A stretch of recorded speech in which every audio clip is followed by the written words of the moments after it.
कृष्णा कृष्णा कृष्णा हरे हरे, हरे राम राम राम हरे हरे।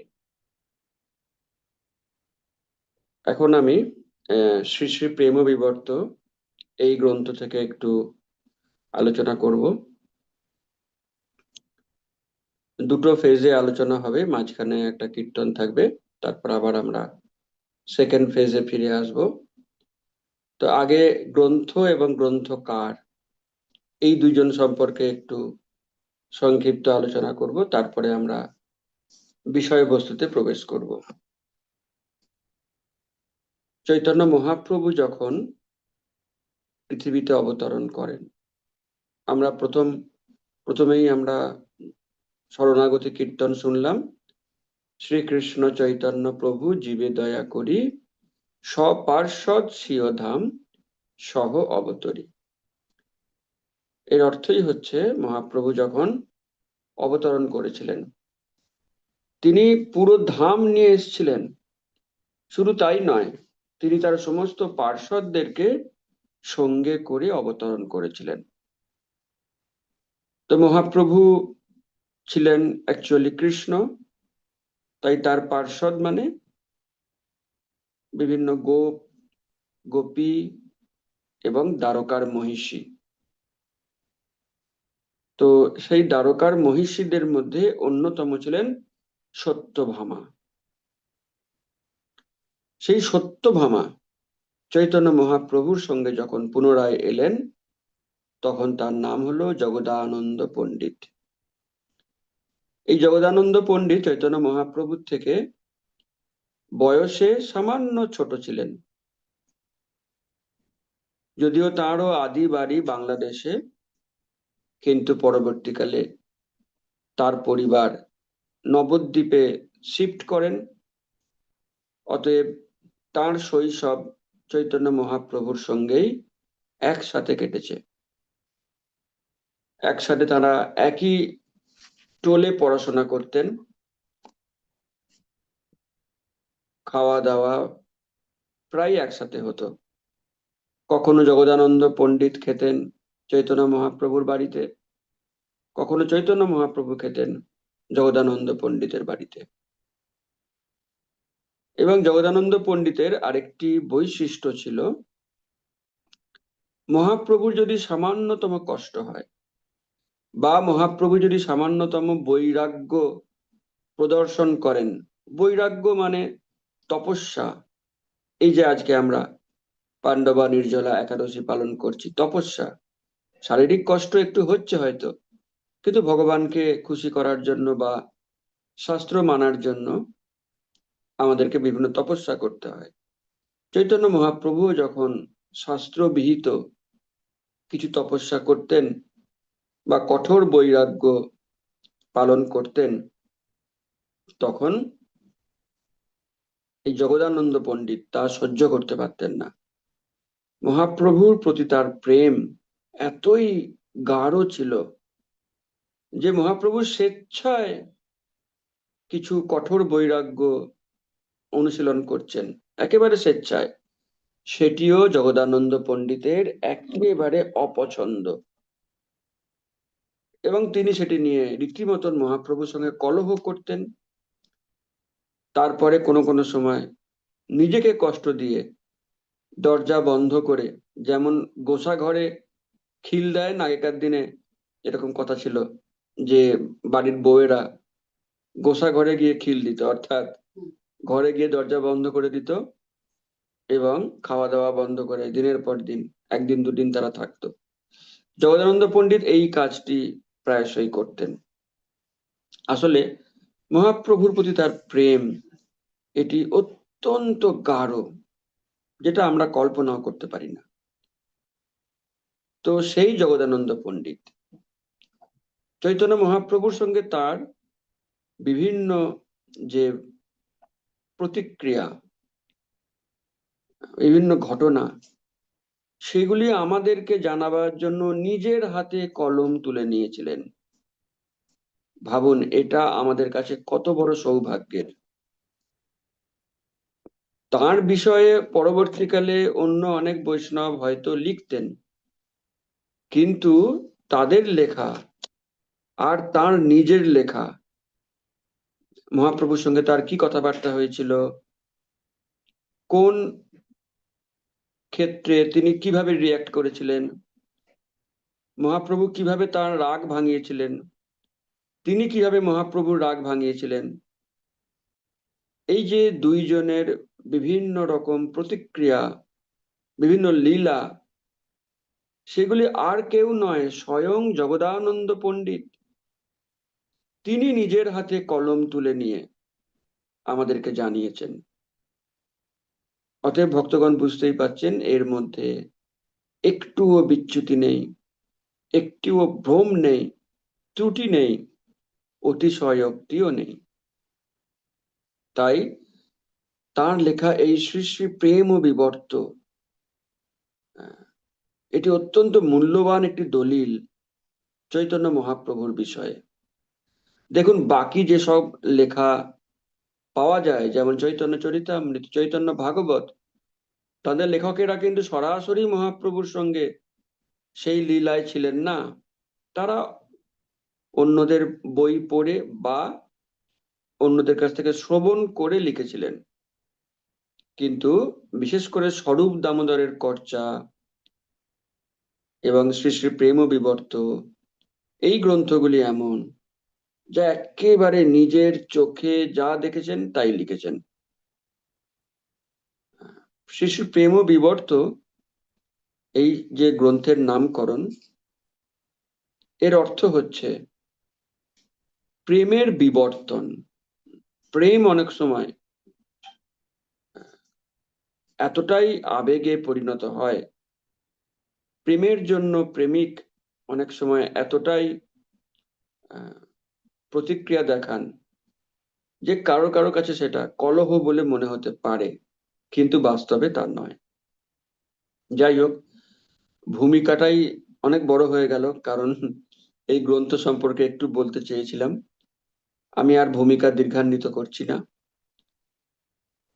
শ্রী শ্রী প্রেম বিবর্ত, এই গ্রন্থটি আমার পরবর্তীকালে হয়তো আমি আবার ক্লাস করাবো, কারণ আজকে গ্রন্থটি সম্পূর্ণ হবে না।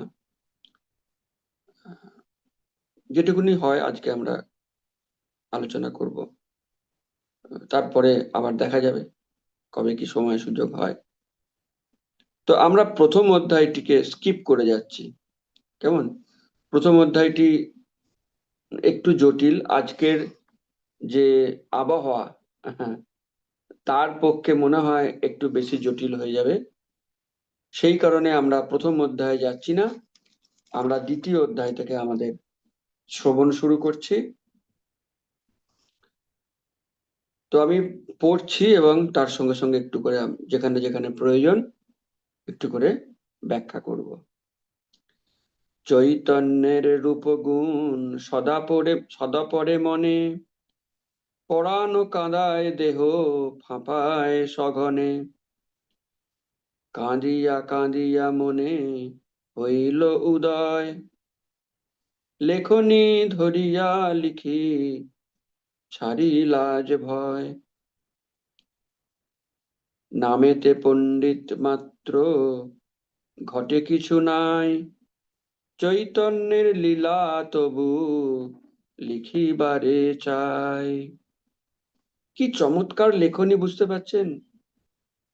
এই কয়েকটা লাইন পড়ে কার কার গায়ের লোম খাড়া দিয়ে উঠছে না, একটু হাত তুলে জানাতে পারেন। সাক্ষাৎ কৃষ্ণের মহিষী সত্যভামা লিখছেন, জগদানন্দ পণ্ডিত লিখছেন তার প্রাণতম প্রিয় চৈতন্য মহাপ্রভুর বিষয়ে। এটা আমাদের কত বড় সৌভাগ্য, যারা বিশেষ করে বাঙালি, তাদের কত বড় সৌভাগ্য, এই অমৃতময় রস তারা একেবারে বাংলায় আস্বাদন করতে পারছেন। চৈতন্য মহাপ্রভুর কথা তার সবসময় মনে পড়ছে এবং তার প্রাণ কেঁদে উঠছে। ফাঁপায় সঘনে, যেমন ফুঁপিয়ে ফুঁপিয়ে কাঁদে, মহাপ্রভুর প্রতি বৈরাগ্য, তার অনুপস্থিতিতে তার কথা ভেবে তিনি ফুঁপিয়ে ফুঁপিয়ে কাঁদছেন, এবং তার মনে হলো যে তার গ্রন্থ লিখে মহাপ্রভুর বিষয়ে সকলকে জানানো উচিত, যাতে ভবিষ্যতে মানুষ তার সম্পর্কে জানতে পারে। অতএব তিনি হাতে কলম তুলে নিলেন, কিন্তু কলম তুলে নেওয়ার পর তিনি নিজে মনে করছেন নিজের সম্পর্কে, যদিও আমাকে সবাই জগদানন্দ পণ্ডিত বলে ডাকে, কিন্তু পাণ্ডিত্য আমার নেই, আমার ঘটে কিছুই নেই, ঘট ফাঁকা। তবু আমার ইচ্ছা মহাপ্রভুর সম্পর্কে লিখি। নেক্সট, গোসাই স্বরূপ বলে কি লিখো পণ্ডিত, আমি বলি লিখি তাই যাহাতে পীড়িত, চৈতন্যের লীলা কথা যাহা পরে মনে, লিখিয়া রাখিব আমি অতি সঙ্গোপনে। স্বরূপ বলেন তবে লিখো প্রভুর চরিত, যাহা পড়ি জগতের হবে বড় হিত। আমি বলি জগতের হিত নাহি জানি, যাহা যাহা ভালো লাগে তাই লিখে আনি। স্বরূপ ছাড়িল মোরে বাতুল বলিয়া, একা বসি লিখি আমি প্রভু ধেয়াইয়া। দেখেছি অনেক লীলা থাকি প্রভু সঙ্গে, কিছু কিছু লিখি তাই নিজ মনরঙ্গে। মন কাঁদে প্রাণ কাঁদে, কাঁদে দুটি আঁখি, যখন যাহা মনে পড়ে তখন তাহা লিখি। প্রিয় ভক্তগণ, জগদানন্দ পণ্ডিতের হৃদয় বুঝতে পারছেন, স্পর্শ করতে পারছেন তার মন। যতদূর সম্ভব চৈতন্য মহাপ্রভু অপ্রকট হওয়ার পর জগদানন্দ পণ্ডিত এটি লিখেছেন। তার বাল্য সঙ্গী আশৈশব যিনি মহাপ্রভুর সঙ্গে থেকেছেন, তার যত্ন নিয়েছেন, তাকে রান্না করে খাইয়েছেন,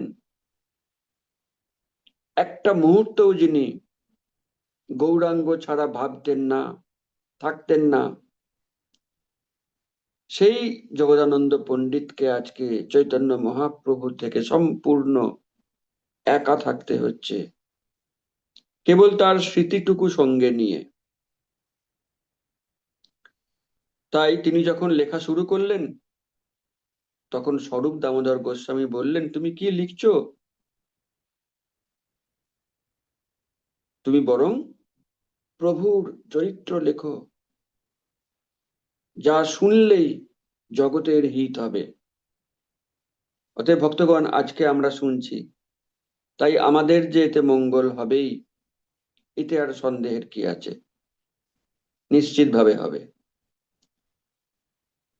অতএব জগদানন্দ পণ্ডিত লেখা শুরু করলেন। লিখতে লিখতে যখন মহাপ্রভুর স্মৃতি মনে আসছে, তখন তার মন প্রাণ ডুকরে কেঁদে উঠছে, তার চোখ থেকে অবিশ্রান্ত ধারায় অশ্রু নির্গত হচ্ছে। আমাদেরও মহাপ্রভুর জন্য এইভাবে ক্রন্দন করতে পারা উচিত। তার জন্য আমাদের প্রার্থনা করতে হবে জগদানন্দ পণ্ডিতের কাছে, কারণ অশ্রু সজল স্মৃতি বা স্মরণ ছাড়া আমরা পারমার্থিক ভাবে এগোতে পারবো না। যাই হোক, পরবর্তী অংশ। প্রভু মোরে হাস্য করি কইল একদিন, দ্বারকার পাটেশ্বরী তুমি তো প্রবীণ, আমি তো ভিখারি অতি মোরে সেব কেন? কত শত সন্ন্যাসী পাইবে আমাহেন, মুই বলি রেখে দাও তোমারও ছলনা। রাধা পদ দাসী আমি, ও কথা বলো না।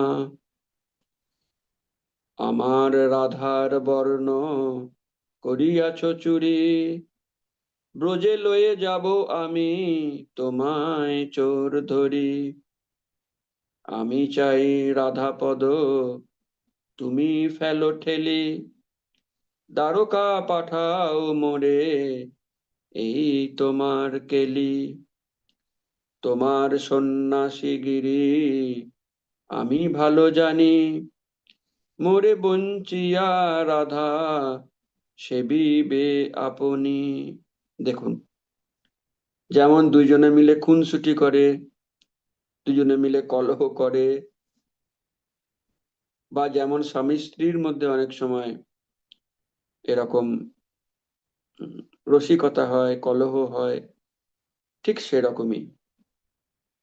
এবং চৈতন্য মহাপ্রভু এখানে সবার সামনে একেবারে ঢাক পিটিয়ে বলে দিয়েছেন যে তুমি তো দ্বারকার পাটেশ্বরী। যারা জানে না তাদের জন্য মহাপ্রভু এই ইনফরমেশন দিয়ে দিলেন। মহাপ্রভু তার বেশিরভাগ পার্ষদ সম্পর্কেই কনফিডেন্সিয়াল মহলে এই ইনফরমেশন দিয়েছেন। যেমন গদাধর পণ্ডিত সম্পর্কে বলেছেন, গদাধর মোর আহ গদাধর মোর বৈকুণ্ঠের পরিবার, এই মাতো হাসি প্রভু বলে বারবার। ও তো আমার বৈকুণ্ঠের পরিবার, অর্থাৎ আমার স্ত্রী। আপনারা জানেন গদাধর পণ্ডিত শ্রীমতী রাধারানী ছিলেন, তাই তার সম্পর্কে মহাপ্রভু বলেছেন উনি তো আমার বৈকুণ্ঠের বা অ্যাকচুয়ালি গোলক বৃন্দাবনের স্ত্রী। অদ্বৈত আচার্য যাকে তিনি নাড়া বলে ডাকতেন, তার সম্পর্কে তিনি বলেছেন, ঘুমাইতেছিলাম কারণ সাগরে, ভাঙিল ঘুম নাড়ার হুংকারে। এইভাবে তিনি তার পার্শ্বদের সম্পর্কে ঘনিষ্ঠ মহলে এরকম মন্তব্য করেছেন। এখানে বললেন তুমি তো দ্বারকার পাটেশ্বরী, অর্থাৎ তুমি আমার দ্বারকার রানী ছিলে। তো দ্বারকার রানী এখানে কি করছে? তোমার কত ঐশ্বর্য, তোমার মস্ত বড় মহল ছিল, কৃষ্ণ বানিয়ে দিয়েছিল, অর্থাৎ সত্যভামার কথা এখানে উল্লেখ করছেন। আর আমি তো একজন ভিখারি সন্ন্যাসী, আমার তো না মহল আছে, না কোনো সম্পত্তি আছে। আর সন্ন্যাসী যদি কথা বলো, আমার মতন সন্ন্যাসীও তো কত শত আছে, তা তুমি আমার সাথে কি করছো? তখন জগদানন্দ পণ্ডিত ঝগড়ায় কম যান না। মহাপ্রভু তাকে অনেক সময় আদর করে বলতেন কুন্দলে জগা, কুন্দলে জগা। কুন্দলে মানে যে কোন্দল করে, যে ঝগড়ুটে। তাই মহাপ্রভু তাকে ঝগড়ুটে জগা বলে ডাকতেন। অতএব মহাপ্রভু এটা বলার সঙ্গে সঙ্গে তিনিও ফোঁস করে উঠেছেন, রেখে দাও তোমার ছলনা। তো এইটা তো সবাই বলতে পারে না, এটা যে সে মহাপ্রভুকে বলতে পারে না, এটা বলার ক্ষমতা কেবল তাঁরই ছিল। রেখে দাও তোমার ছলনা, রাধাপদ দাসী আমি, ও কথা বলো না। উনি বলেন তোমার ছলনা রাখো, কে দ্বারকার পাটেশ্বরী ছিল আর কি কে না ছিল সে বিচার পরে হবে। আমি রাধাপদ দাসী, আমি রাধারানীর চরণের দাসী। আর তুমি আমার রাধারানীর বর্ণ চুরি করে নিয়েছো, তাই আমি তোমাকে নিয়ে ব্রজে যাব, ব্রজে রাধারানী তোমার বিচার করবে, এই চুরির বিচার করবে। আর তুমি কিনা আমাকে দ্বারকায় পাঠাতে চাইছো, তোমাকে নিয়ে যখন আমি যাব বৃন্দাবনে, তখন তুমি বুঝবে রাধারানীর অঙ্গ চুরি করার কি শাস্তি। এইভাবে দুইজনের মধ্যে কলহ সবসময় চলতো। এর পরবর্তী ঘটনা তিনি স্মরণ করছেন এবং আক্ষেপ করছেন। আহা সে চৈতন্য পদ, ভজনেরও সম্পদ, কোথা এবে গেল আমি অমাছারি। আমাকে ফেলিয়া গেল, মৃত্যু মোর না হইল, শোকে আমি যাই গড়াগড়ি। কি চমৎকার কথা দেখুন, তার মনোভাবটা স্পর্শ করার চেষ্টা করুন। চৈতন্য মহাপ্রভু তাকে ছেড়ে চলে গেছেন, তিনি একা হয়ে গেছেন, তিনি নিজের মৃত্যু কামনা করছেন, মৃত্যু মোর না হইল, এবং তিনি শোকে উথাল পাথাল হয়ে আছেন। একদিন শিশুকালে দুজনেতে পাঠশালে, কোন্দলে করিনু হাতাহাতি, মায়াপুরে গঙ্গা তীরে পড়িয়া দুঃখের ভারে, কাঁদিলাম একদিন রাতি। সদয় হইয়া নাথ না হইতে পরভাত, গঙ্গাধরের সঙ্গেতে আসিয়া, ডাকেন জগদানন্দ অভিমান বড় মন্দ, কথা বলো বক্রতা ছাড়িয়া। প্রভুর বদন হেরি অভিমান দূর করি, জিজ্ঞাসিলাম এত রাত্রে কেন, নদীয়ার কড়া ভূমি চলি কষ্ট পাইলে তুমি, মো লাগি তোমার কষ্ট হেন। তো এখানটা বুঝতে পারছেন, যথারীতি দুইজনের মধ্যে কলহ হয়েছে। শিশুকালে এটা, একদম তারা তখন পাঠশালায় পড়াশোনা করতেন। কলহের ফলে একেবারে মুখ থাকতে হাতে কেন, সেই নিয়ম মেনে হাতাহাতি, মারামারি হয়েছে। তো মারামারির পরেই আবার জগদানন্দ পণ্ডিতের খুব শোক হয়েছে, দুঃখ হয়েছে, এবং নিজের অনুশোচনা এবং আক্ষেপের ফলে তিনি বাড়ি ফেরেননি। যে আমি এমন করলাম, আমি হাতাহাতি করে ফেললাম, কলহটা এতটা বিস্তৃত হলো, প্রচন্ড অনুতাপ হচ্ছে, আমি বাড়ি ফিরবো না। মায়াপুরে গঙ্গার তীরে বসে বসে আমি কেঁদে কেঁদে সারা রাত কাটিয়ে দেবো, এইটাই হোক আমার শাস্তি। অত্যন্ত অভিমানী ছিলেন তো, কথায় কথায় অভিমান হতো। তো তিনি নিজেকে নিজেই ভাবে শাস্তি দিচ্ছেন। এখন চৈতন্য মহাপ্রভু তো অন্তর্যামী, তিনি দুনিয়ার সবার হৃদয়ের খবর রাখেন, আর তার অতি প্রিয় বন্ধু তার খবর রাখবেন না, এটা তো হতে পারে না। তিনি ঠিক বুঝতে পেরেছেন, এবং গদাধর পণ্ডিতের হাত ধরে তিনি সেই গঙ্গা তীরে এসে হাজির হয়েছেন। এসে বলছেন, জগদানন্দ, অভিমান বড় মন্দ, এত অভিমান করো না, অভিমানটা মন্দ। আর তুমি আমার সঙ্গে সহজ সরল করে কথা বলো, বক্রতা ছাড়িয়া, অর্থাৎ বাঁকিয়ে বাঁকিয়ে কথা বলো না, আমি বুঝতে পারি না, তুমি স্ট্রেট কাট বলো, কি সমস্যা হয়েছে। হ্যাঁ, একটা ঘটনা ঘটে গেছে, একটু মারামারি হয়েছে আমাদের মধ্যে, ঝগড়া হয়েছে, তো স্কুলে ছোটবেলায় সবার মধ্যেই হয়, তাই বলে তুমি রাত্রিবেলায় নিজে বাড়ি না ফিরে গঙ্গার ধারে বসে কেঁদে কেঁদে সারা রাত কাটিয়ে দেবে? তাহলে আমি বা কি করে নিজের বাড়িতে আরামে ঘুমাবো? যখন মহাপ্রভু বলছেন, সঙ্গে সঙ্গে জগদানন্দ পণ্ডিতের মনে হয়েছে যে আপনি এত রাত্রে কেন কষ্ট করে এলেন, আপনার চরণে ব্যথা লাগবে, অন্ধকার, হয়তো কোনো পাথরের উপরে পা দিয়ে ফেলবেন। দেখুন, সঙ্গে সঙ্গে তার নিজের যে কষ্ট, তিনি যে গঙ্গা তীরে বসে আছেন খাওয়া দাওয়া না করে, না ঘুমিয়ে, সেই কষ্ট ভুলে গিয়ে মহাপ্রভুর চরণে যদি হয়তো ব্যথা লাগতে পারে, তার সেই কষ্টটাই বেশি মনে লাগছে। তারপরে কি হলো, কি মিষ্টি কলহ, মিষ্টি সম্পর্ক দেখুন। এই গ্রন্থটিও এত মিষ্টি যে আপনাদের মনে হতে পারে আজকে সারা রাত্রি ব্যাপী এই গ্রন্থটা শুনলেই ভালো, কিন্তু না, আমরা কিছু আলোচনা করব, বাকিটা আবার পরে কোনো একটা সময় হবে। প্রভু বলে চলো চলো, নিশি অবসান ভেলো, গৃহে গিয়া করহ ভোজন। তব দুঃখ জানি মনে, ছিলাম আমি অনশনে, শয্যা ছাড়ি ভূমিতে শয়ান। হেন কালে গদাধর আইল আমার ঘর, দুহে আইনু তোমার তল্লাশে। ভালো হইল মান গেল, এবে নিজ গৃহে চলো, কালী খেলা করিব উল্লাসে।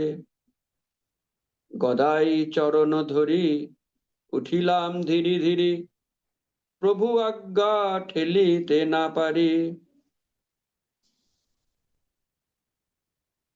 প্রভুর গৃহেতে গিয়া কিছু খাই জল পিয়া, শুইলাম দণ্ড দুই চারি। প্রাতে শচী জগন্নাথ মোরে দিলা দুধ ভাত, প্রভু সঙ্গে পড়িতে পাঠায়। পড়িয়া শুনিয়া তবে আইলাম গৃহে যবে, প্রভু মোর গৃহে আসি খায়। কোন্দলের পরে প্রেম হয় যেন শুদ্ধ হেম, কত সুখ মনেতে হইল।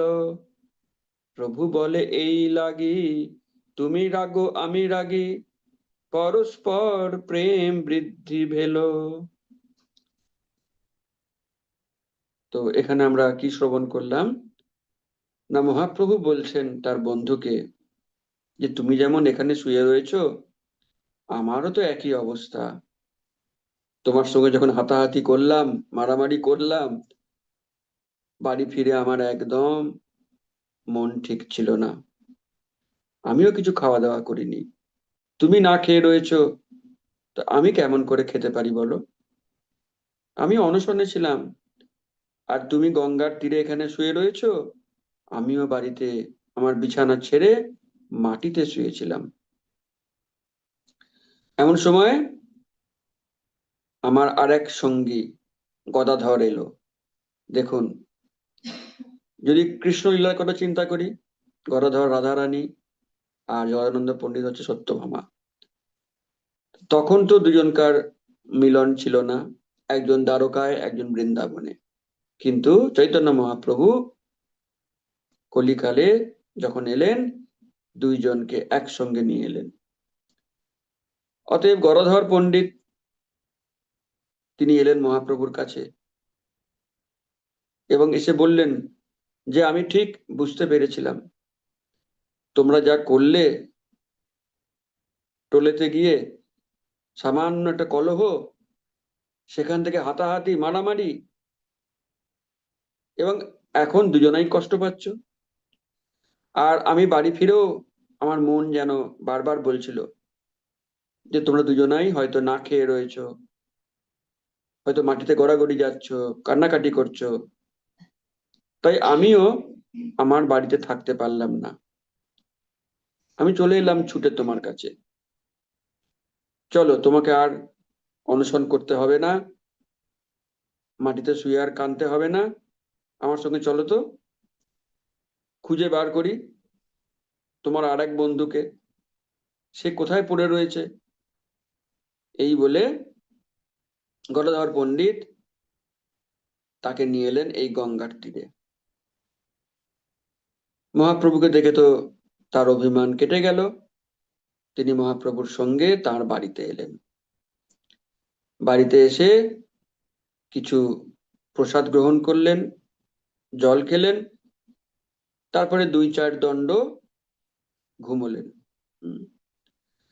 সকালবেলা যখন হলো, সচী মাতা দেখতে পেলেন যে জগদানন্দ পণ্ডিত তার বাড়িতে আছেন। তিনি অবাক হননি, কারণ এরকম মাঝে মাঝেই ঘটে। তিনি বুঝতে পেরেছেন নিশ্চয়ই কলহ হয়েছে, ঝগড়া হয়েছে, আবার অভিমান কেটেও গেছে, এখন আবার ভাব হয়েছে। তিনি তাকে বসিয়ে দুধ ভাত খাওয়ালেন, দুধ ভাত খাইয়ে বললেন যাও, এখন বই নিয়ে পড়তে যাও। পড়ায় কিন্তু কোনো ফাঁকি চলবে না, ঝগড়া করবে, কান্নাকাটি করবে, দিয়ে বললে পড়তে যাব না, তা হবে না। সচিমাতা খুব কড়া, বললেন যাও এখন পড়তে যাও। তো এখন মহাপ্রভু বলছেন যে দেখো আমাদের মধ্যে যে এই কুন্দল হয়, অভিমান হয়, এটা একদিকে ভালো, কারণ ঝগড়া হওয়ার পর যখন মিল হয় তখন যেন এই প্রেমটা আরো বেড়ে যায়। এহেন গৌরাঙ্গ চাঁদ, না ভজিলে পরমাদ, ভজিলে পরম সুখ হয়। দয়ার ঠাকুর তেহ, তাকে কি ভুলিবে কেহ, এত দয়া দাসে বিতরয়। চৈতন্য আমার প্রভু, চৈতন্যে না ছাড়ি কভু, সেই মোর প্রাণের ঈশ্বর। যে চৈতন্য বলি ডাকে, উঠে কোল দি তাকে, সেই মোর প্রাণের সদর। চৈতন্য প্রাণধন, না বলিল যেই জন, মুখ তার না দেখি নয়নে। চৈতন্য ভুলিল যেবা, যদিও সে দেবী দেবা, কুপ্রভাত তারো দর্শনে। চৈতন্য ছাড়িয়া অন্য, সন্ন্যাসীর করে মান্য, তারে যষ্টি করিব প্রহার। ছাড়িয়া চৈতন্য কথা, অন্য ইতিহাস বৃথা, বলি যেই মুখে আগুন তার। দেখতে পাচ্ছেন তার কথার মধ্যেও কত রাগ। চৈতন্যের যাহে সুখ, তাহে যদি ঘটে দুঃখ, চির দুঃখ ভোগ হউ মোর। সে যদি সসুখ ত্যাজে, জ্যোতি ধর্ম প্রভু কভু ভজে, আমি তাহে দুঃখেতে বিভোর।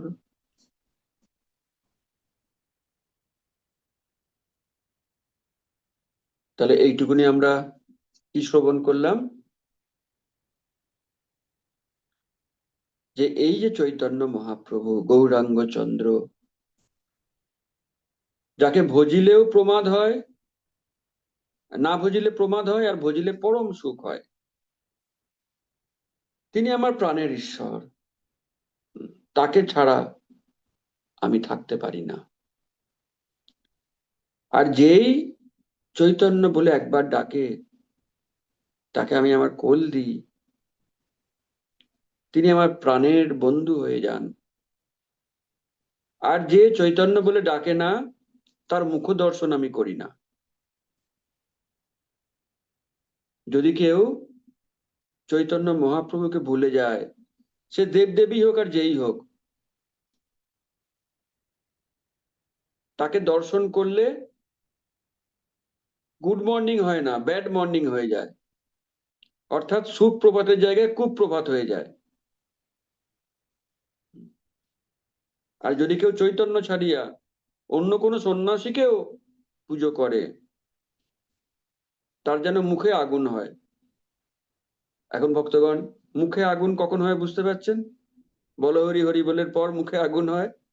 তো জগদানন্দ পণ্ডিত এত রাগী, এবং তার মহাপ্রভুর প্রতি প্রেম এত গাঢ়, যে তিনি অ্যাকচুয়ালি তার মৃত্যু কামনা করছেন, যে কিনা মহাপ্রভুকে ছেড়ে অন্য কারোর ভজনা করছে, তার মৃত্যু পর্যন্ত কামনা করছেন। আবার যদি কেউ হা চৈতন্য বলে একবার ডাকে, তার জন্য নিজের কোল পেতে দিচ্ছেন, তাকে নিজের প্রাণের বন্ধু করে নিচ্ছেন। তো আমাদের চিন্তার কারণ নেই, আমরা তো অবশ্যই হা চৈতন্য বলে ডাকবো, ডাকছি। এবং যদি চৈতন্য মহাপ্রভুর জন্য একটু দুঃখ ভোগ করতে হয়, মহাপ্রভুর সুখের জন্য, তিনি নিজের সমস্ত সুখকে জলাঞ্জলি দিয়ে সেই দুঃখ সারা জীবন ভোগ করতে রাজি। এটি হলো শুদ্ধ প্রেম, প্রেমের লক্ষণ। এরপরে তিনি সাক্ষাৎ নিজেই গদাধর তত্ত্ব সেটি ব্যাখ্যা করছেন। একদিন প্রভু মোর খেলিতে খেলিতে চলিল অলকা তীরে নিবিড় বনেতে। আমি আর গদাধর আসিলাম সঙ্গে, বকুলের গাছে সুখ পক্ষী ধরে রঙ্গে। সুখে ধরি বলে তুই ব্যাসের নন্দন, রাধা কৃষ্ণ বলি কর আনন্দ বর্ধন। সুখ তাহা নাহি বলে, বলে গৌর হরি, প্রভু তারে দূরে ফেলে কোপ ছল করি। তবু সুখ গৌর গৌর বলিয়া নাচয়, সুখের কীর্তনে হয় প্রেমের উদয়। প্রভু বলে ওরে সুখ এ যে বৃন্দাবন, রাধা কৃষ্ণ বলল হেথা শুনুক সর্বজন। সুখ বলে বৃন্দাবন নবদ্বীপ হইল, রাধা কৃষ্ণ গৌর হরি রূপে দেখা দিল। আমি সুখ এই বনে গৌর নাম গাই, তুমি মোর কৃষ্ণ রাধা এই যে গদাই। গদাই গৌরাঙ্গ মোর প্রাণেরও ঈশ্বর, আন কিছু না আইসে আন কিছু মুখে না আইসে অতঃপর। কি মিষ্টি এই সমস্ত কবিতার অক্ষরগুলিতে আছে, এটা নিশ্চয়ই আপনারা উপলব্ধি করছেন। এত মিষ্টি রসগোল্লাতেও নেই। পড়তে পড়তে মনে হয় যেন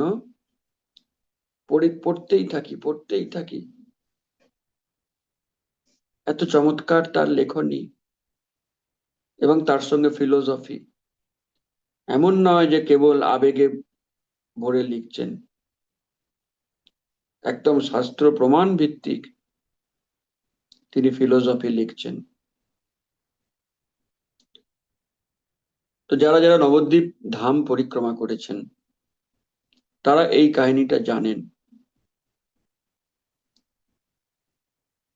ধাম পরিক্রমার সময় এটি বর্ণনা করা হয়। একটি গাছে শুক পাখি বসেছিল। শুক পাখি মানে টিয়া পাখি।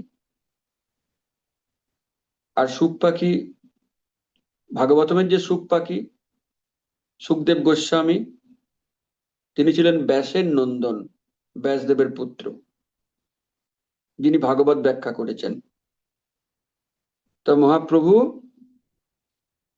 যখন তাকে বললেন, এ শুক পাখি রাধা কৃষ্ণ বলো, রাধা কৃষ্ণ বলো, শুক পাখি খালি বলছে গৌর হরি, গৌর হরি। তো মহাপ্রভু তখন বলছেন যে সুখ, এটা তো বৃন্দাবন, বৃন্দাবনে রাধা কৃষ্ণ বলতে হয়। শুক পাখি বলছে যে বৃন্দাবন এখন নবদ্বীপ হয়ে গেছে, আর সেই রাধা কৃষ্ণই নবদ্বীপে গৌর হরি রূপে দেখা দিয়েছে। কৃষ্ণ হচ্ছেন গৌর, আর রাধারানী হচ্ছেন গদাধর।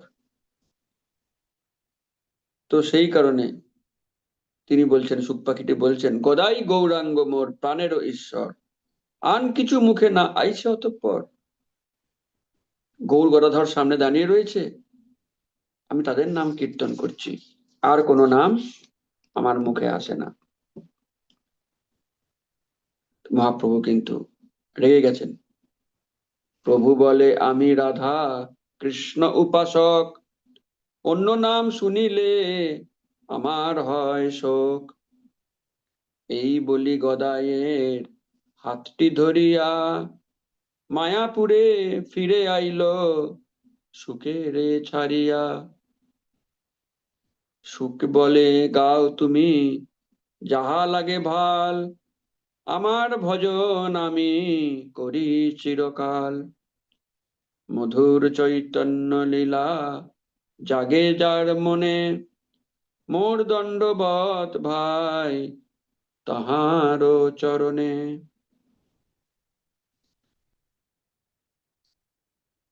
সুখদেব গোস্বামী বা সুখ পাখিটি মহাপ্রভুর কথা শুনলেন না।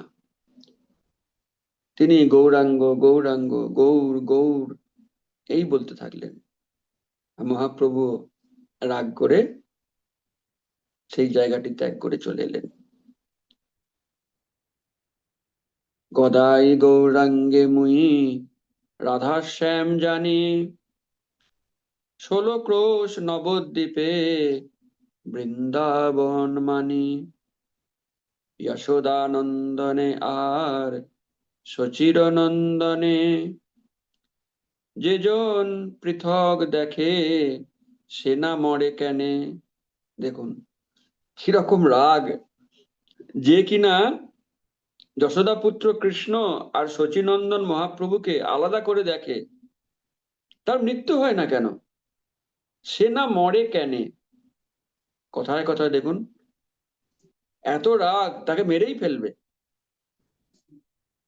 নবদ্বীপে না পাইল যেই বৃন্দাবন, বৃথা সে তার কি কেন ধর এ জীবন। গৌর নাম গৌর ধাম গৌরাঙ্গ চরিত, যে ভজে তাহাতে মোর অকই তব প্রীত। গৌর রূপ গৌর নাম গৌর লীলা গৌর ধাম, যে না ভজে গৌরেতে জন্মিয়া। রাধা কৃষ্ণ নাম রূপ ধাম লীলা অপরূপ, কভু নাহি স্পর্শে তার হিয়া।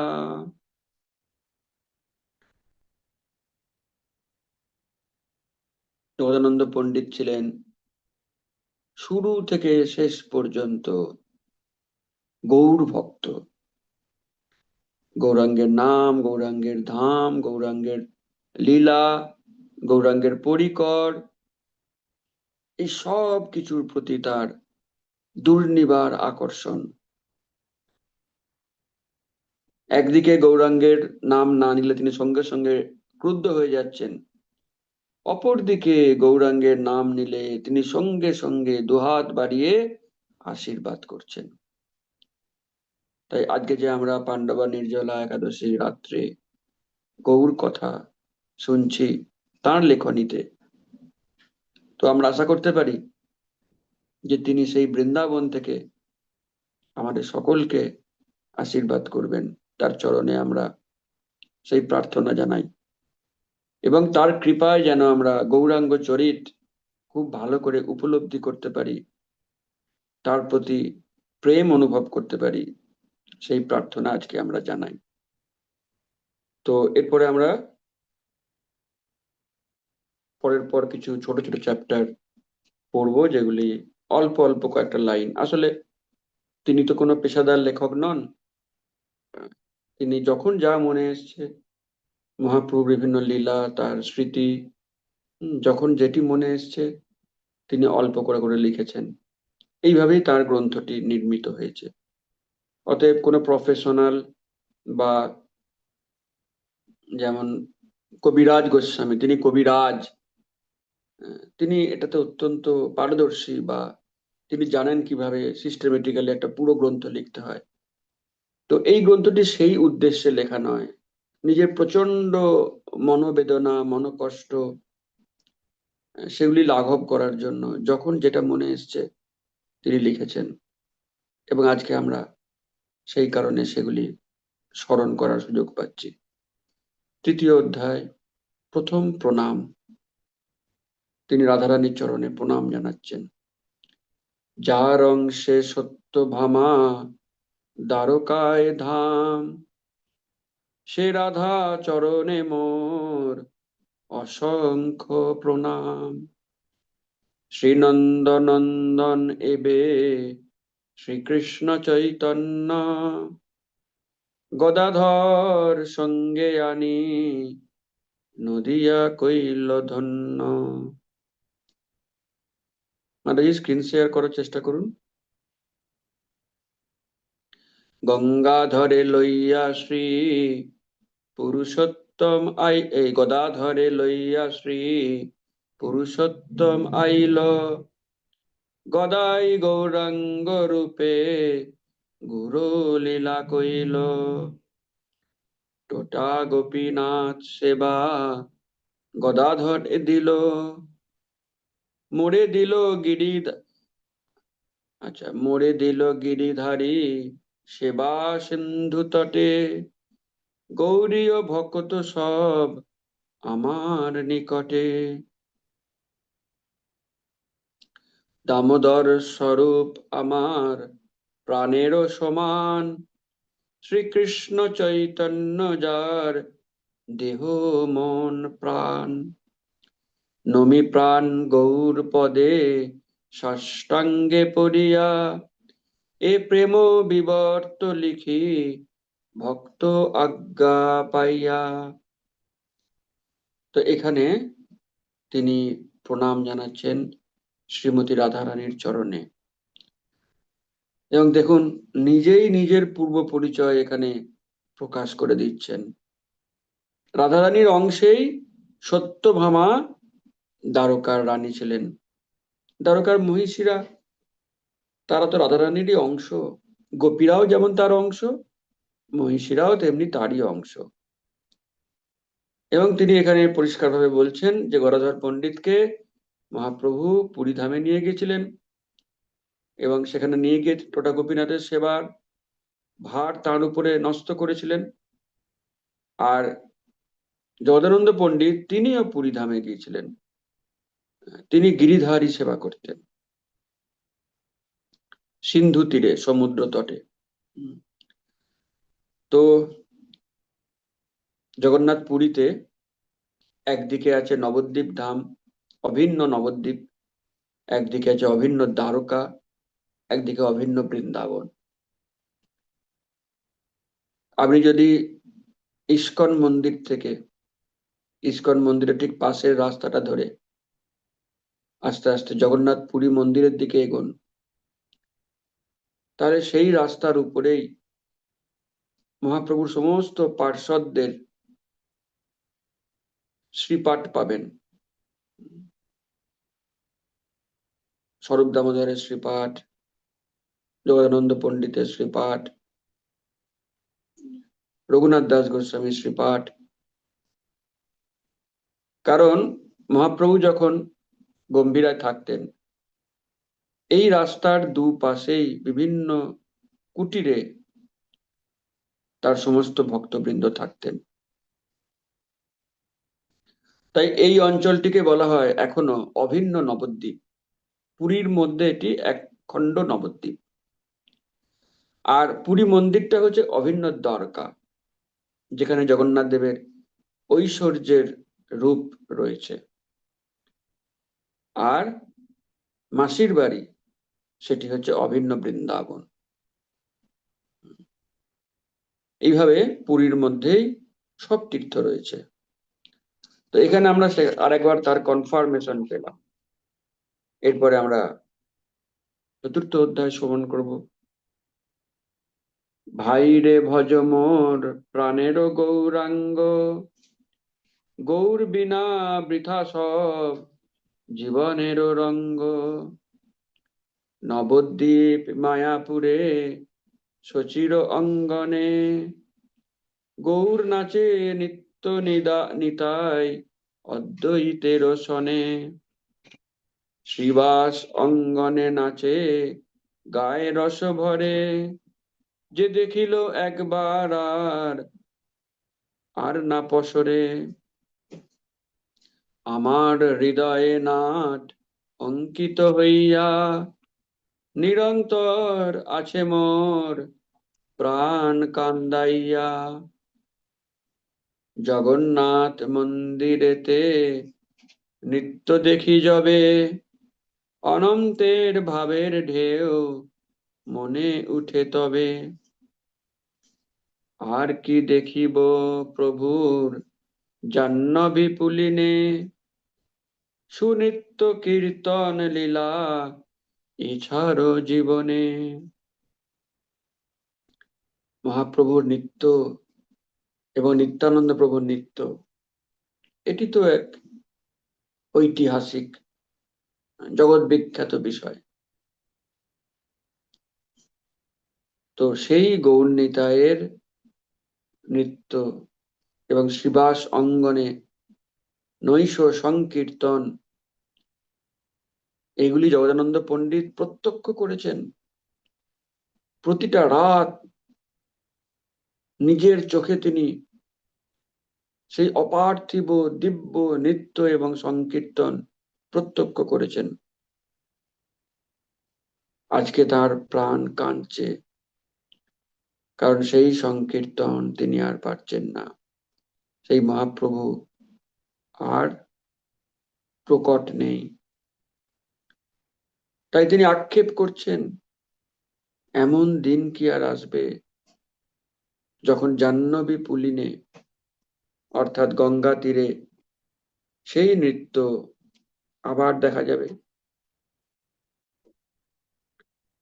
নিষ্ঠা করি ভজ ভাই গৌরাঙ্গ চরণ, অন্য দেব দেবী কভু না করো ভজন। গৌরাঙ্গের দাস বলি সর্বদেবে জানো, কৃষ্ণ হইতে গৌরকে কভু না জানিবে আন। নিজ গুরুদেবে জানো গৌর কৃপা পাত্র, গৌরাঙ্গ পার্শ্বদে জানো গৌর দেহ গাত্র। গৌর বৈরী রসপোষ্টা এই মাত্র জানো, সকলে গৌরাঙ্গ দাস এ কথাটি মানো। তিনি এখানে পরিষ্কার ভাবে গাইডলাইন্স দিচ্ছেন কি করা উচিত, কি করা উচিত নয়। এরপরেও আমরা পাবো, তো এখানে বলছেন যে অন্য কোনো দেবদেবীর পূজা করার কোনো প্রয়োজন নেই, সেটি সম্পূর্ণ নিষ্প্রয়োজন। বরং তার উপদেশ গৌরাঙ্গ চরণ ভজ, নিজেকে গৌরাঙ্গের দাস বলে জানো, আর কখনো কৃষ্ণ থেকে গৌরাঙ্গকে আলাদা করে ভাববে না। যেই গৌর সেই কৃষ্ণ, সেই জগন্নাথ। দেখুন আমাদের ফিলোসফি এত কারেক্ট, এত পিওর, যে সব গ্রন্থ আলটিমেটলি সেই এক কথা বলে।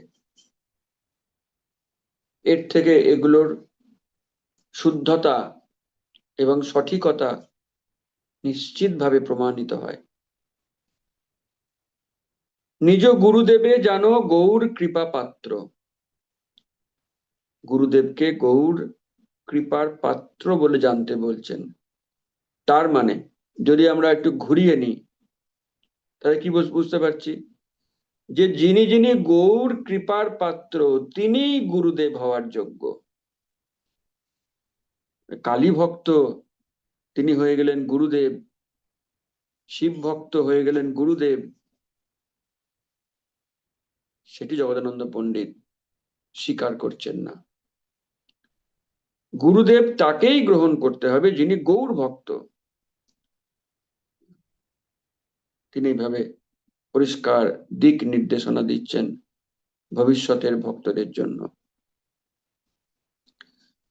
এরপরে তার আরো কিছু নির্দেশ যা একেবারে সংসারী মানুষদের জন্য। পরনিন্দা পরচর্চা না করো কখনো, দৃঢ়ভাবে একান্তে ভজ শ্রী গৌর চরণ। গৌর যে শিখালো নাম সেই নাম গাও, অন্য সব নাম মাহাত্ম্য সেই নামে পাও।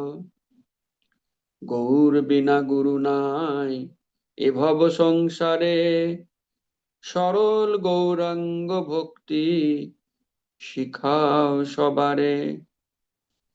কুটিনাটি ছাড়ো মন করহ সরল, গৌর ভজা লোক রক্ষা একত্রে নিষ্ফল।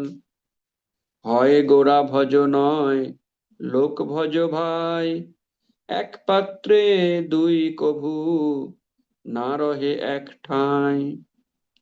জগাই বলে যদি একনিষ্ঠ না হইবে, দুই নায়ে নদী পারের দুর্দশা লভিবে। তো এখানে তার নির্দেশ আমাদের সকলের প্রতি, পরনিন্দা পরচর্চা না করে একান্তভাবে গৌরাঙ্গের ভজন করো, তাকে ডাকো। আর গৌরাঙ্গের নামের মধ্যেই অন্য সব নাম আছে। গৌরাঙ্গই আমাদের পরম গুরু, তাকেই ভজনা করো। আর শুধু নিজে ভজনা করলে হবে না, অন্য সকলকে গৌরাঙ্গের ভজনা করতে শেখাও, গৌরাঙ্গের কথা প্রচার করো। কুটিনাটি ছাড়ো, অর্থাৎ যাবতীয় কুটিলতা ছাড়ো, মনকে সরল করো। কারণ একই সাথে তুমি গৌরাঙ্গের ভজনা করবে আর মনকে জটিল করে রাখবে, গ্রাম্য কথা শুনবে, প্রজল্প করবে, পরনিন্দা করবে, এটা সম্ভব নয়। হয় তুমি এই সব কিছু ছেড়ে কেবল গৌরাঙ্গের ভজন করো, অথবা তুমি গৌরাঙ্গকে ছেড়ে ওই জাগতিক বিষয় নিয়ে পড়ে থাকো। এইভাবে জগদানন্দ পণ্ডিত নিজেও একজন গুরুর মতন আমাদেরকে পরম তত্ত্বের শিক্ষা দিচ্ছেন, যে যা কিনা অত্যন্ত কল্যাণকর, মঙ্গলময়। প্রেমের বৈচিত্র্যগত, প্রেমেরও বিবর্ত যত, মোর মনে নাচে নিরন্তর। কলহ গৌরের সনে করি আমি দিনে দিনে, কুন্দলে জগাই নাম মোর। দেখুন, আমি বললাম না তাকে মহাপ্রভু কুন্দলে জগাই বলে ডাকতেন, উনি এখানে সেটাও স্বীকার করছেন যে আমি ঝগড়া করতাম, তাই মহাপ্রভু আমাকে এরকম নাম দিয়েছিলেন। গেলাম ব্রজ দেখিবারে, রহি সনাতনের ঘরে, কলহ করিনু তার সনে। রক্ত বস্ত্র সন্ন্যাসীর শিরে বাঁধি আইলা ধীর, ভাতের হাঁড়ি মারিতে কইনু মনে। সনাতনের বিনয় দেখে ছাড়ি তারে এক পাকে, লজ্জায় বসিনু এক ধারে। গৌর মোর যত জানে আমায় পাঠায় বৃন্দাবনে, মজা দেখে থাকি নিজে দূরে। ভালো তার হোক সুখ, মোর হোক চির দুঃখ, তার সুখে হবে মোর সুখ। আমি কাঁদি রাত্র দিনে, গৌর বিচ্ছেদ ভাবি মনে, গৌর হাসে দেখি কাঁদা মুখ। সেই তো কপট নেশি, তার লীলা ভালোবাসি, মধুমাখা কথাগুলি তার। যে ভাব ব্রজেতে ভেবে, পুনঃ সেই ভাব এবে, বুঝেও না বুঝি আর বার। তো এখানে বলছেন যে মহাপ্রভু একবার তাকে বৃন্দাবনে পাঠালেন, তুমি যাও বৃন্দাবন দর্শন করে আসো। আর ওখানে রূপ সনাতনকে পাঠিয়েছি, ওরা ওখানে থাকে, তা তুমি সনাতনের সঙ্গে যাও, ওখানে তোমার ফুডিং লজিং, হ্যাঁ, কোয়ার্টার সবকিছু পাবে। এখন সনাতন গোস্বামীর সঙ্গে বৃন্দাবনে গিয়েও তিনি তার সঙ্গেও কলহ করে ফেলেছেন। একটু এদিক ওদিক হলে তিনি কাউকে রেয়াত করতেন না। যদিও তিনি কলহ করেছেন এবং ভাতের হাঁড়ি ছুঁড়ে মনে মনেও তাকে মেরেছেন, কিন্তু সনাতন তিনি অত্যন্ত সহনশীল, অত্যন্ত বিনয়ী, দৈনতা পরায়ণ। তাই তার বিনয় দেখে তিনি আবার লজ্জাও পেয়ে গেছেন, আর ভাবছেন যে মহাপ্রভু গৌরাঙ্গ তিনি আমাকে বৃন্দাবনে পাঠিয়ে দূর থেকে মজা দেখছেন, কারণ তিনি জানেন তো যে আমার একটু কলহ করা স্বভাব আছে। আহ, যাই হোক, যদি আমার আমার এই দুঃখ দেখে তার মজা হয়, সুখ হয়, তাহলে তিনি সেই সুখ পান, তাতে আমার কোনো আপত্তি নেই। কিন্তু আমি যে তাকে ছাড়া এক মুহূর্ত থাকতে পারি না, তাই তিনি হয়তো আমাকে ছাড়া বেশ সুখে আছেন, তাকে এই কলহ সহ্য করতে হচ্ছে না, আনন্দেই আছেন। কিন্তু আমি বৃন্দাবনে থেকেও দিন রাত ক্রন্দন করছি, কারণ আমার তো গৌরাঙ্গের মুখ সবসময় মনে পড়ছে, আমি তাকে ছাড়া থাকতে পারি না। সে আমার কাছে কপট সন্ন্যাসী, কারণ সে আমার মন বুঝেও বোঝে না, তবু তার লীলায় আমি ভালোবাসি, তার কথাগুলি আমি ভাবি, আর আমার চোখ দিয়ে অশ্রু ধারা বেরিয়ে যায়। এরপরে তিনি আরেকটি কলহ লীলা আমাদেরকে শোনাচ্ছেন। মহাপ্রভু তো খুব বৈরাগ্য পরায়ণ, তিনি সবসময় চিন্তা করতেন যে 5 জনে তাকে দেখে কি ভাবছে, কি বলছে। তিনি যেহেতু সন্ন্যাসী, সন্ন্যাসীকে অনেক কঠোরতা অবলম্বন করতে হয়। মহাপ্রভু বলেছেন, সন্ন্যাসীর অল্প ছিদ্র সর্বলোকে গায়। যদি কোনো সন্ন্যাসীর অল্প মাত্র ত্রুটি থাকে, সবাই ওই ত্রুটিটাকে নিয়েই প্রচার করে, তার যে কত ভালো গুণ তারা সেই গুণ কিন্তু দেখে না। 99টি ভালো গুণ থাকার পরেও যদি তার একটিও খারাপ গুণ থাকে, তাহলে ওই একটি খারাপ গুণ নিয়েই মানুষেরা চর্চা করে। তাই তিনি খুব সাবধান ছিলেন, তিনি তেল পর্যন্ত মাখতেন না। এদিকে জগদানন্দ পণ্ডিতের শখ, চন্দন তেল মাখাবেন মহাপ্রভুকে, মাথা ঠান্ডা হবে, শরীর আরাম পাবে। আর মহাপ্রভু তো মাখবেনই না, আমি সন্ন্যাসী, আমি কিনা সুবাসিত চন্দন তৈল মাখবো, লোকে কি ভাববে, এই বলে তিনি মাখতে চাইছেন না। নবদ্বীপ থেকে এক হাঁড়ি তেল তিনি নিয়ে এসেছেন। যখনই মহাপ্রভু বললেন যে দেখো আমি সন্ন্যাসী, বোঝবার চেষ্টা করো, সন্ন্যাসীর এগুলো করা মানায় না, আমি এই তেল মাখতে পারবো না। যেই বলা, অমনি তার ক্রোধ একেবারে মাথায় উঠে গেছে, যে কি আমি নবদ্বীপ থেকে এক হাঁড়ি তেল নিয়ে এলাম, তখন তো সকলকে হেঁটে হেঁটে আসতে হতো, ট্রেনে করে তো আসার উপায় নেই, তো হেঁটে হেঁটে মাথায় করে কেউ না কেউ নিয়ে এসেছে, আর তুমি বলছো মাখবে না। সঙ্গে সঙ্গে সেই এক হাঁড়ি তেল মহাপ্রভুর সামনে মাটিতে আছড়ে ফেললেন, গোটা মেঝে একদম তেলে তেলাকার হয়ে গেল। আছড়ে ফেলে গোসা ঘরে গিয়ে খিল দিলেন, আর তিনি কোনো বাইরে বেরোন না, খাওয়া দাওয়া করেন না। তো এখন শুনুন, তার নিজের কথায় শুনুন, আমার কথায় না শুনে তিনি নিজে কিভাবে আজকে স্মৃতিচারণ করছেন সেটা শুনুন।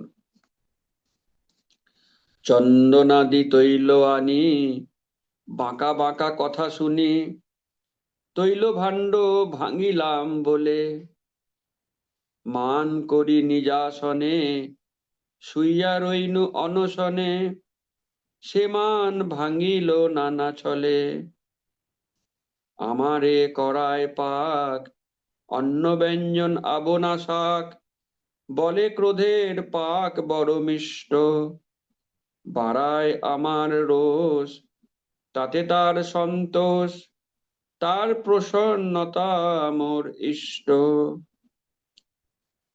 এখানে উনি খুব ছোট্ট করে বলেছেন, তার নিজেরই তো কীর্তি এগুলো, আর কত বিশদে বলবেন, কিন্তু এগুলো আমরা পড়বো।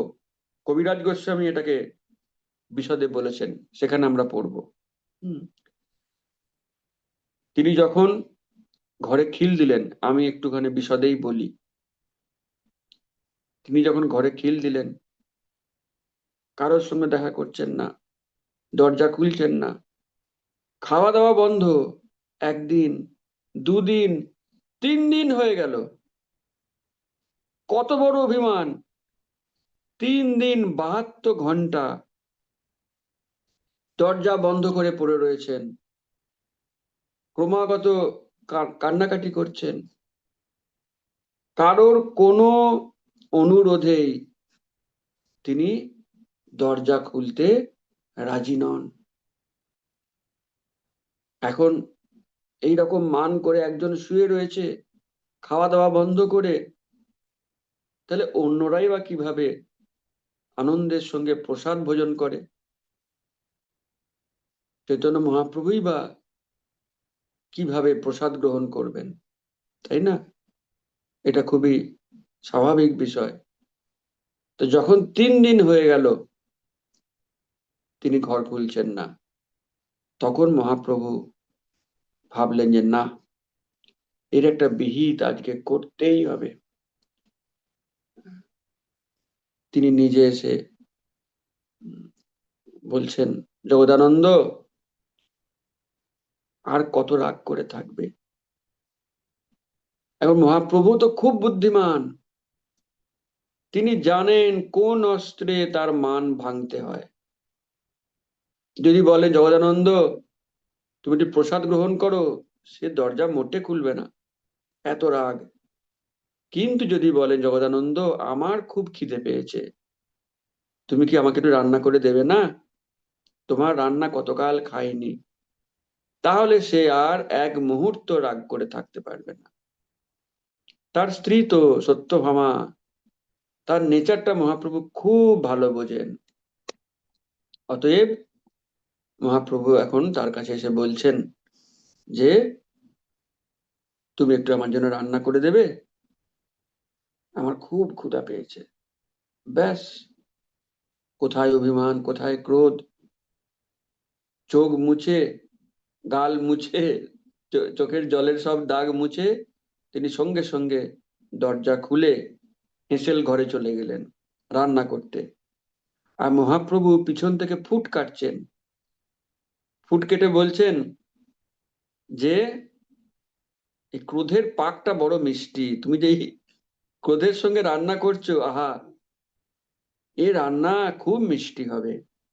অন্ন ব্যঞ্জন আছে, আবনা শাক আছে, আহা, আমার তো আর তর সইছে না, না জানি এই প্রসাদ কতই না মিষ্টি হবে। বাড়ায় আমার রোষ, তাতে তার সন্তোষ, তার প্রসন্নতা মোর ইষ্ট। জিজ্ঞাসিল সনাতন, যাইতে কইনু বৃন্দাবন, তাতে মোরে রাখে বোকা করি। বাল্য বুদ্ধি দেখি তার, চিত্তে হয় চমৎকার, আমি তার পাদ পদ্ম ধরি।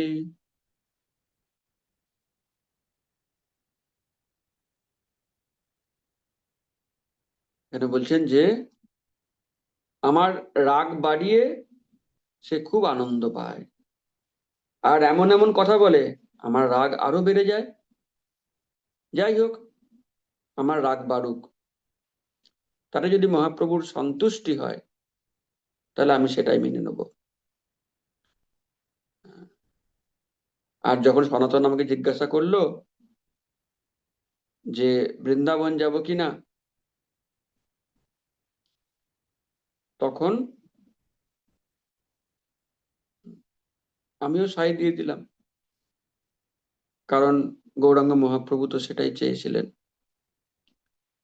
তাই তিনি যেটা চান, তার যেটা সন্তোষ, আমারও সেটাতেই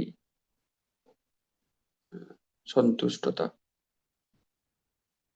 বৃন্দাবন যাইতে চাই, তাতে আজ্ঞা নাহি পাই, নানা ছল করে মোর সনে, যখন কোন্দল হয় নবদ্বীপে যেতে কয়, সেই তার কৃপা জানি মনে।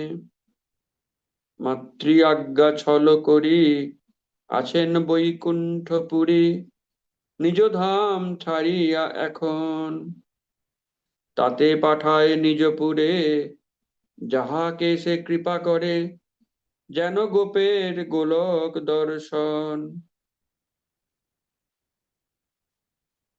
এইভাবে গৌর সেবা করি আমি রাত্র দিবা, গৌরগণের এই তো স্বভাব। গৌর গদাধর পদ আমার তো সম্পদ, দামোদর জানে এই ভাব। তো যখন সনাতন গোস্বামীর সঙ্গে তিনি বৃন্দাবন যাওয়ার পরিকল্পনা করলেন, মহাপ্রভু একদিকে চাইছেন হ্যাঁ বৃন্দাবনে যাও, আর যখন তিনি যাচ্ছেন অনুমতি চাইতে, তিনি সহজে কিন্তু অনুমতি দিচ্ছেন না, ছলনা করছেন। নানা রকমের ওজোর আপত্তি করছেন। তুমি চলে গেলে আমার সঙ্গে ঝগড়া করবে কে, আমি কার সাথে কথা বলবো, আমার উপরে কে অভিমান করবে, এইরকম বিভিন্ন রকম ওজোর দেখাচ্ছেন। এদিকে যখন ঝগড়া হয় তখন মাঝে মাঝে মহাপ্রভু বলেন তুমি যাও নবদ্বীপে চলে যাও, কিন্তু বৃন্দাবনে যাও বলেন না। আর নবদ্বীপে যেতে কেন বলেন তার আরেকটা উদ্দেশ্য হচ্ছে, মহাপ্রভু জানেন তার সচী মাতা নবদ্বীপে আছেন, তাই তার বাকি পার্ষদরা গেলেও সচী মাতার খবর তিনি তার মুখ থেকে পাবেন। আর সচী মাতাও খুব খুশি হবেন যখন গদাধর পণ্ডিত বা জগদানন্দ পণ্ডিত বা অন্য কোনো পার্ষদ নবদ্বীপে যান, তো সচী মাতা তাদের কাছ থেকে মহাপ্রভুর প্রত্যেক দিনকার খবর নেন, খুঁটিয়ে খুঁটিয়ে শোনেন, এবং তিনি খুব খুশি হন, সন্তুষ্ট হন। এই কারণে মহাপ্রভু নবদ্বীপে অনেক সময় তার ভক্তদেরকে পাঠিয়ে দেন, কিন্তু বৃন্দাবনে সকলকে যেতে দেন না। ষষ্ঠ অধ্যায় জীব গতি, এখানে কিছু ফিলোসফিক্যাল আলোচনা করেছেন। চিৎকন জীব কৃষ্ণ চিন্ময় ভাস্কর, নিত্য কৃষ্ণ দেখি কৃষ্ণে করেন আদর। কৃষ্ণ কৃষ্ণ বহির্মুখ হইয়া ভগবাঞ্ছা করে, এই লাইনগুলো দেখবেন খুব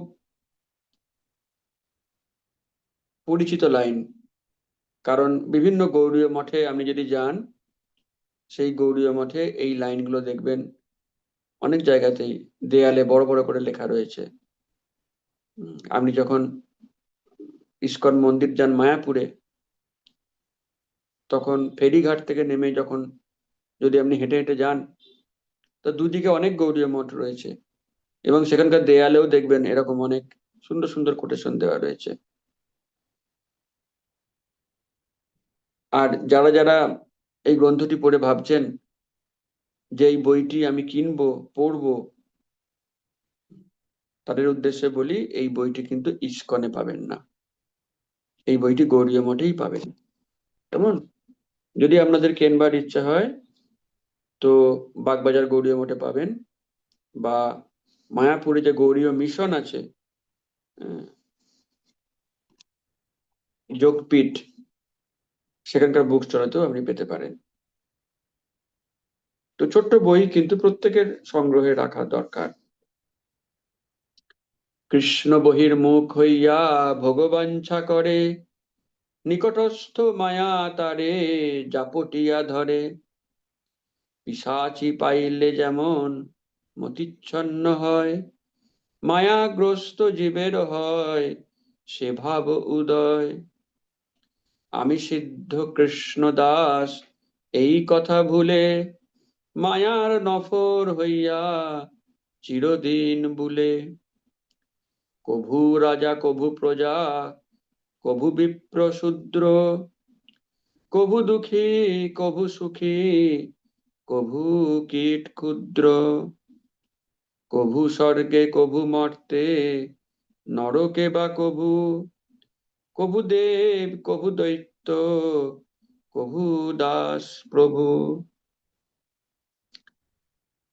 যদি আপনারা খুব খেয়াল করে থাকেন, এই কোটেশন গুলো আমিও অনেক সময় ক্লাসে বলেছি। এবং এটা আমার খুব প্রিয় অধ্যায়। তো আমি যখন প্রথম পড়েছিলাম, এই অধ্যায়গুলো পুরো মুখস্থ করে নিয়েছিলাম, কারণ এগুলো পড়তে এত মিষ্টি লেগেছিল যে মনে হয়েছিল পুরো বইটাই যেন মুখস্থ করে নিলে ভালো। যদিও সেটা বহু বছর আগেকার কথা, আমি এটা পড়েছিলাম প্রায় 12-14 বছর আগে। তারপরে আর তার সঙ্গে আমার পরিচয় নেই। আবার আজকে এই বইটা খুলেছি আজকের বিশেষ ক্লাসে, এখন মনে পড়ে যাচ্ছে বহু বছর আগে এটা একবার পড়েছিলাম এবং তখন কিছু কিছু চ্যাপ্টার মুখস্থ করেছিলাম। তো এগুলো খুব ভালো, এগুলো যদি আপনি নিজে মনে মনে আবৃত্তি করেন, একটা মনে দেখবেন আনন্দ পাবেন। আর এরকম একজন আহ, মহাপ্রভুর পার্ষদের লেখনী উচ্চারণ করলেও আমাদের কল্যাণ, আমাদের মঙ্গল, এতে কোনো সংশয় নেই। তো এখানে কত সুন্দর উনি ফিলোসফিটা বলছেন, যে যখন কাউকে ভূতে পায়, পিশাচি পায়, তো ভূতে পেলে তার আর কোনো স্বাভাবিক আচার আচরণ থাকে না, তার মতিচ্ছন্ন হয়, অর্থাৎ তার মতি আচ্ছন্ন হয়ে যায়। উম, তো যারা যারা মায়াগ্রস্ত জীব, তারা যেন এই ভূতে পাওয়া মানুষের মতন কি করে, জীবনটা কি করে কাটায় নিজেরাই জানে না। ভূতে পাওয়া মানুষের মতন কেবল টাকা টাকা করে করে এই দুর্মূল্য মানুষ্য জীবন তারা নষ্ট করে, এবং এইভাবে তারা মায়ার নফর হয়ে, মায়ার চাকর হয়ে বারে বারে জন্ম মৃত্যুর চক্রে আবর্তন করতে থাকে। কখনো রাজা হয়ে, কখনো প্রজা হয়ে, কখনো ব্রাহ্মণ হয়ে, কখনো শূদ্র হয়ে, কখনো দুঃখী কখনো সুখী, আবার কখনো কীট পতঙ্গ, কখনো সে স্বর্গে যায়, কখনো মর্তে আসে, কখনো নরকে গিয়ে কষ্ট পায়, কখনো দেবতা হয়, কখনো দৈত্য হয়, কখনো দাস হয়, কখনো প্রভু হয়। এইভাবে সে মায়ার নাগরদোল্লায় চড়ে বারে বারে এই জন্ম মৃত্যুর চক্রে আবর্তন করতেই থাকে। এখন উপায় কি, কেমন করে এর থেকে বেরোনো যায়, তার সমাধানটাও এখানে তিনি দিচ্ছেন। এই রূপে সংসার ভ্রমিতে কোন জন সাধু সঙ্গে নিজ তত্ত্ব অবগত হন। নিজ তত্ত্ব জানি আর সংসার না চায়, কেন বা ভজিন মায়া করে হায় হায়। কেঁদে বলে ওহে কৃষ্ণ আমি তব দাস, তোমার চরণ ছাড়ি হইল সর্বনাশ। কৃপা করি কৃষ্ণ তারে ছাড়ানো সংসার, কাকুতি করিয়া কৃষ্ণে যদি ডাকে একবার। মায়াকে পিছনে রাখি কৃষ্ণ পানে চায়, ভজিতে ভজিতে কৃষ্ণ পাদ পদ্ম পায়। কৃষ্ণ তারে দেন নিজ চিৎশক্তির বল, মায়া আকর্ষণ ছাড়ে হইয়া দুর্বল। সাধু সঙ্গে কৃষ্ণ নাম এই মাত্র চাই, সংসার জিনিতে আর কোনো বস্তু নাই। সকল ভরসা ছাড়ি গোড়া পদে আস, করিয়া বসিয়া আছে জগাই গোড়ার দাস।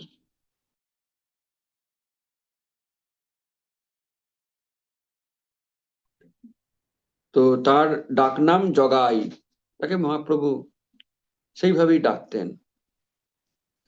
তো তিনি বলছেন যে এইভাবে মায়ার নাগরদোল্লায় আর কতকাল ঘুরবে, এখান থেকে বেরিয়ে আসো। কেমন করে বেরোবে, কি তার উপায়? সাধু সঙ্গ। সাধু সঙ্গ মানে কি? সাধু ভাবনার সঙ্গ, সাধুর হরিকথার সঙ্গ।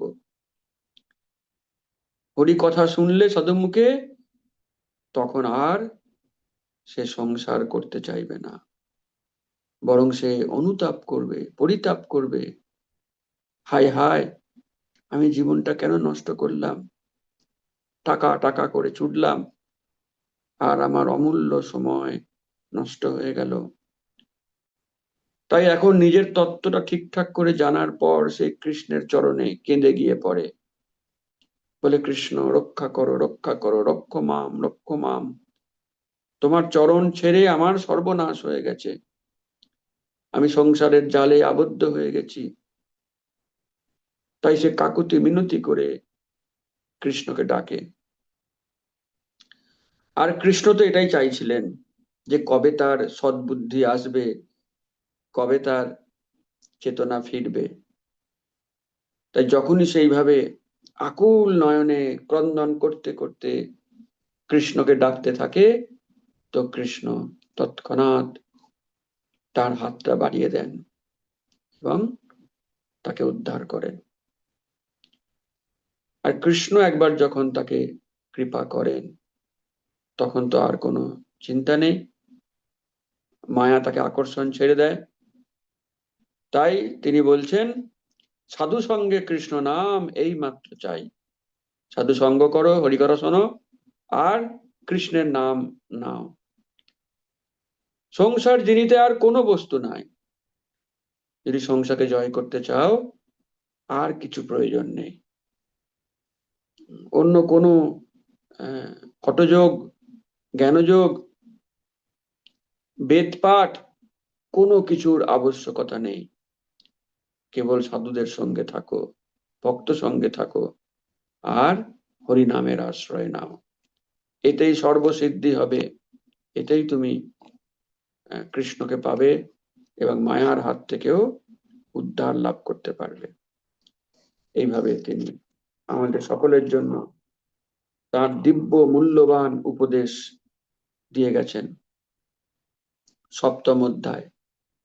এবার তিনি যেহেতু বললেন সাধু সঙ্গ করো আর হরিনাম করো, কাজেই নামের বিষয়ে তিনি এখন কিছু নির্দেশ দেবেন। নামের ব্যাপারে তার যে অমূল্য নির্দেশনা, সেগুলি আমাদের সবার জন্য একান্ত প্রয়োজন। তো এখন আমরা সেই কথাগুলি শুনব। অসাধু সঙ্গে ভাই কৃষ্ণ নাম নাহি হয়, নামাক্ষর বাহিরায় বটে, তবু নাম কভু নয়। কভু নামাভাস হয় সদা, নাম অপরাধ, এসব জানিবে ভাই কৃষ্ণ ভক্তির বাদ। যদি আমরা অসাধু সঙ্গ করি, অসাধু সঙ্গ মানে এমন নয় যে অসাধুর পাশে গিয়ে বসবো না, কথা বলবো না, তা নয়। কারণ সংসারে বা অফিসে সবাই তো প্রায় অসাধু, তাদের সঙ্গ তো আমাদের করতেই হয়, কিন্তু তাদের মনোভাব যেন আমরা গ্রহণ না করি আর তাদের সঙ্গে প্রজল্প করব, এগুলিও চলবে না। যদি আমরা সেরকম করি, তাহলে আমরা 64 মালা জপ করতে পারি, মুখ দিয়ে নামের অক্ষরগুলো বেরোচ্ছে, কিন্তু অ্যাকচুয়ালি এক মালাও জপ হচ্ছে না। কৃষ্ণ নামটা মুখ দিয়ে বলা মানেই জপ করা নয়। খুব বেশি হলে সেটা হয় নামাভাস হচ্ছে, অথবা নামের অপরাধ হচ্ছে, কিন্তু শুদ্ধ নাম অসাধু সঙ্গে হয় না, বরং সেগুলি শুদ্ধ নামের বাধা, কৃষ্ণ ভক্তির বাদ। তিনি এইভাবে আমাদেরকে সাবধান করে দিচ্ছেন। যদি করিবে কৃষ্ণ নাম সাধু সঙ্গ কর, ভুক্তি মুক্তি সিদ্ধি বাঞ্ছা দূরে পরিহর।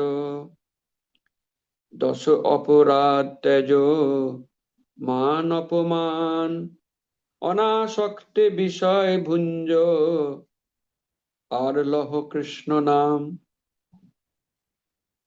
কৃষ্ণ ভক্তির অনুকূল সব করহ স্বীকার, কৃষ্ণ ভক্তির প্রতিকূল সব কর পরিহার। জ্ঞান যোগ চেষ্টা ছাড়ো, আর কর্ম সঙ্গ, মর্কট বৈরাগ্য তেজ, যাতে দেহ রঙ্গ। কৃষ্ণ আমায় পালে রাখে, জানো সর্বকাল, আত্মনিবেদন দৈনে, ঘুচাও জঞ্জাল। সাধু পাওয়া কষ্ট বড়, জীবেরও জানিয়া, সাধু ভক্ত রূপে কৃষ্ণ আইল নদিয়া। গোড়াপদ আশ্রয় করহ বুদ্ধিমান, গোড়া বই সাধু গুরু, আছে কেবা আন। কত চমৎকার কথা দেখুন। সাধু সঙ্গ করতে বলছেন, অসাধু সঙ্গ পরিহার করো, আর সাধু সঙ্গ করো। দশবিধ নাম অপরাধ, এগুলি দূর করো। অনাসক্ত হয়ে বাড়িতে থাকো, চাকরি করো, কিন্তু অনাসক্ত হয়ে থাকো, আর মুখে সবসময় কৃষ্ণ নাম করো। কৃষ্ণ ভক্তির অনুকূলগুলি গ্রহণ করো, প্রতিকূলগুলি পরিত্যাগ করো। জ্ঞান যোগ এসব কিছু ছেড়ে কেবল ভক্তির আশ্রয় নাও। এখন তিনি তো বললেন সাধু সঙ্গ করো, কৃষ্ণ বলেছেন, সবাই বলেছেন। তো কৃষ্ণই পরে ভাবলেন, কলিকালে সাধু থাকবে কোথায়, সাধু পাবে কোথায় মানুষে, সবাই তো অসাধু। ঠিক আছে, আমি নিজেই যাব, আমি সাধু হয়ে সকলকে সঙ্গ দেব, সকলকে উদ্ধার করব। এই বলে কৃষ্ণ নিজেই চৈতন্য রূপে এলেন, এবং তার থেকে বড় সাধু আর কে হতে পারে। তাই আমাদের গৌরাঙ্গের সঙ্গ করতে হবে, তাকে স্মরণ করার মাধ্যমে, তার কথা শ্রবণ করার মাধ্যমে। আর যারা বৈরাগ্য প্রদর্শন করেছেন, গৃহত্যাগ করে ব্রহ্মচারী হয়েছেন, বাবাজি হয়েছেন, তাদের উপরে তার নির্দেশ কিন্তু আরো কড়া। তার মানে এমন নয় যে গৃহস্থরা যা খুশি করে পার পাবে, তবে যারা সন্ন্যাসী ব্রহ্মচারী, তাদের ব্যাপারে তিনি আরো অনেক স্ট্রিক্ট। দেখুন কি বলছেন, বৈরাগী ভাই গ্রাম্য কথা না শুনিবে কানে, গ্রাম্য বার্তা না কহিবে যবে মিলিবে আনে। স্বপনেও না করো ভাই স্ত্রী সম্ভাষণ, গৃহে স্ত্রী ছাড়িয়া ভাই আসিয়াছ বন। যদি চাহ প্রণয় রাখিতে গৌরাঙ্গের সনে, ছোট হরিদাসের কথা থাকে যেন মনে। ভালো না খাইবে আর ভালো না পড়িবে, হৃদয়েতে রাধা কৃষ্ণ সর্বদা সেবিবে। বড় হরিদাসের ন্যায় কৃষ্ণ নাম বলিবে বদনে, অষ্টকাল রাধা কৃষ্ণ সেবিবে কুঞ্জবনে। এখানে আমরা কি শুনলাম? যারা বৈরাগী হয়েছেন, স্ত্রী পুত্র পরিবার ত্যাগ করে যারা বৈরাগ্যের জীবন গ্রহণ করেছেন, তিনি যেন মোটেও গ্রাম্য কথা না শোনেন, গ্রাম্য বার্তা না বলেন। এখন গ্রাম্য কথা মানে কি? গ্রাম্য কথা মানে কি গ্রামের মানুষের কথা? হ্যাঁ, যারা ভিলেজার্স তাদের কথা? গ্রাম্য কথাটা নিয়ে আমার মনেও খুব সংশয় ছিল। তো একবার আমি শুনলাম হিজ হোলিনেস ভক্তি প্রেম স্বামী গুরু মহারাজ, তিনি একটি ক্লাসে বলছেন এখানে গ্রাম্য মানে ইন্দ্রিয়, গ্রামের আরেকটা সব অর্থ হলো ইন্দ্রিয়। তো গ্রাম্য কথা মানে ইন্দ্রিয়ের কথা। কিভাবে ইন্দ্রিয়গুলিকে আমরা স্যাটিসফাই করব, এগুলি বলা যাবে না, বরং ইন্দ্রিয়গুলিকে সংযত করার চেষ্টা করতে হবে। আর যারা স্ত্রী পুত্র ত্যাগ করে বৈরাগী হয়েছেন, তারা যদি ব্রহ্মচারী সন্ন্যাসী হওয়ার পর আবার সেই কোনো না কোনো স্ত্রীর প্রতি আসক্ত হয়ে যান, তাহলে নিজের স্ত্রীকে ত্যাগ করার কি প্রয়োজন ছিল? তাই স্বপনেও না করো ভাই স্ত্রী সম্ভাষণ, তিনি বলছেন। এবং তিনি সাবধান বাণী বলছেন, যদি মহাপ্রভুর সঙ্গে সম্পর্ক রাখতে চাও, স্ত্রী সঙ্গ করো না। ছোট হরিদাসের কথা মনে রেখো। ছোট হরিদাস কি আর বড় হরিদাস কি? বড় হরিদাস তো আপনারা জানেন, জবন হরিদাস নামাচার্য। ছোট হরিদাস ছিলেন আরেকজন ভক্ত। তিনি মহাপ্রভুর জন্যই ভিক্ষা আনতে গিয়েছিলেন এক মাতাজির বাড়ি, মাধবী মাতাজি। যদিও তিনি বৃদ্ধা, তবুও ছোট হরিদাস আহ, তিনি অন্যরকম দৃষ্টিতে তাকে দেখেছিলেন। হতে পারে কাম পূর্ণ দৃষ্টি। এখন মহাপ্রভু তো অন্তর্যামী, তিনি এটা একেবারে বরদাস্ত করেননি। তিনি সব জানতে পারছেন। কে কার দিকে কোন চোখে তাকাচ্ছে সেটাও মহাপ্রভুর অজানা নয়। তিনি বললেন, এই ছোট হরিদাস যেন এ কখনো আমার সামনে না আসে, আমি তার মুখ দর্শনও করতে চাই না। অনেকে অনেক রিকোয়েস্ট করলেন, মহাপ্রভুকে টলানো গেল না। তিনি সত্যি করেই ছোট হরিদাসের আর মুখ দর্শন করেননি। দেখুন, কেবল তাকিয়েছে, আর কিচ্ছু একটা কথা বলেনি, কিচ্ছু করেনি। কেবল একজন বৃদ্ধা মাতাজির দিকে অন্য রকম দৃষ্টিতে তাকিয়েছে, তাতেই তাকে মহাপ্রভু চিরকালের মতন ত্যাগ করলেন। ছোট হরিদাস কানতে কানতে কানতে কানতে একটা সময় মহাপ্রভুর বিরহ ব্যথা আর সহ্য করতে না পেরে জলে ঝাঁপ দিয়ে আত্মহত্যা করলেন। এবং তারপর যখন মহাপ্রভু শুনলেন, তিনি বললেন, এটাই ঠিক হয়েছে, এটাই উচিত শাস্তি। তিনি এতটাই কঠোর ছিলেন। পরবর্তীকালে শিল প্রভুপাদের একজন শিষ্য, সন্ন্যাসী শিষ্য, তার নাম হচ্ছে আহ বিষ্ণু স্বামী মহারাজ, এরকমই নাম। তিনি প্রভুপাদকে জিজ্ঞেস করছেন যে, প্রভুপাদ, যদি এখনো কেউ এরকম ভুল করে ফেলে, বৈরাগী হয়েও হয়তো কোন স্ত্রীর দিকে তাকিয়েছে, তাহলে তার কি কর্তব্য?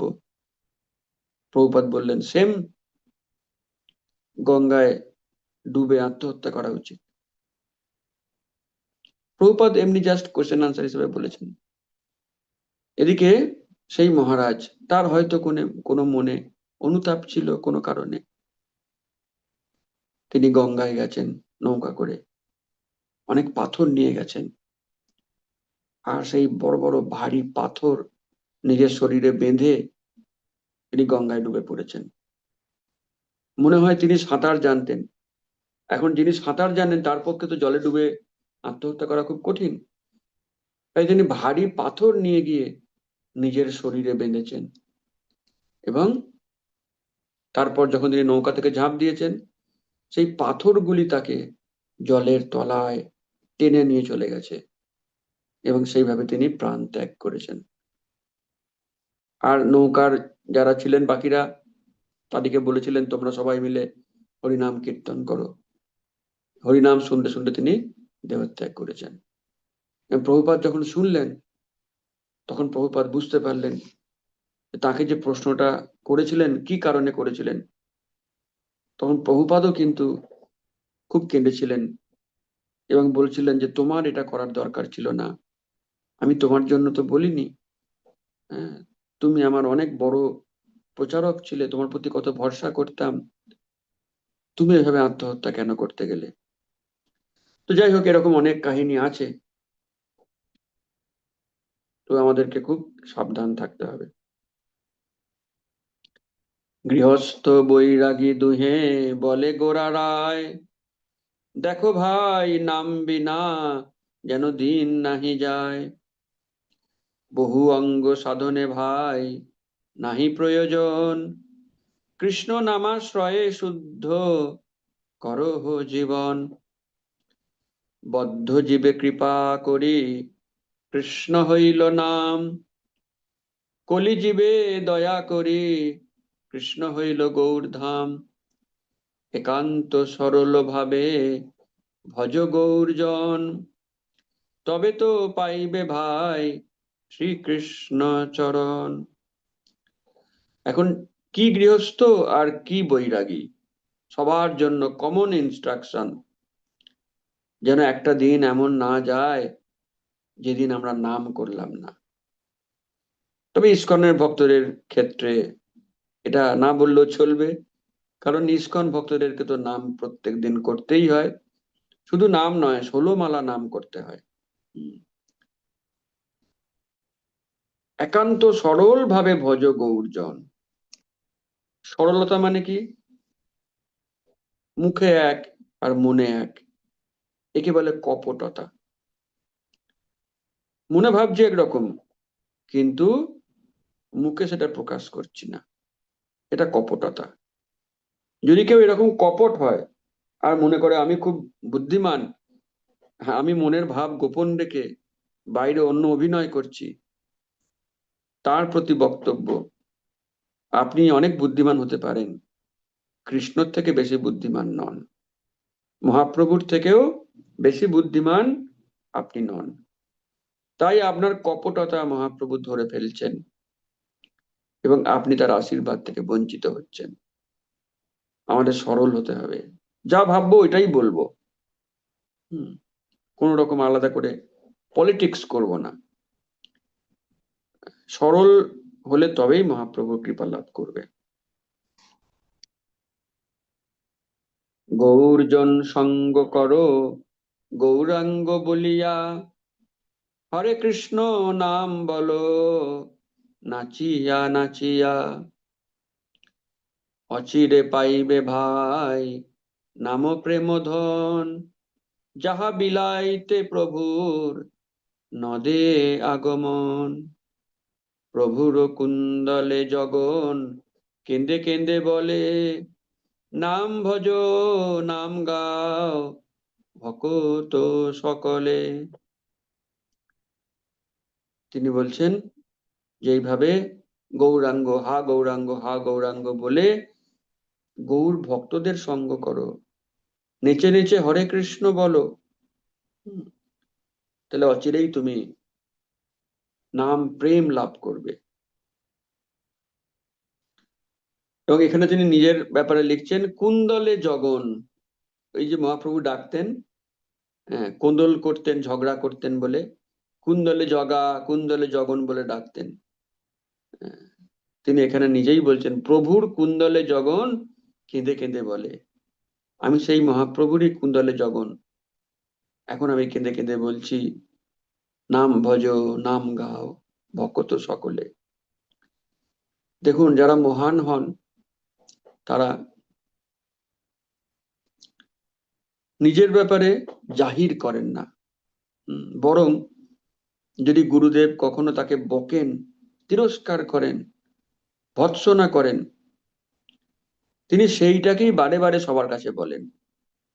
যেটা গুরুদেব তাকে প্রশংসা করেছেন সেটা বলেন না, কারণ সেটা বললে সবাই তাকে বাহবা দেবে।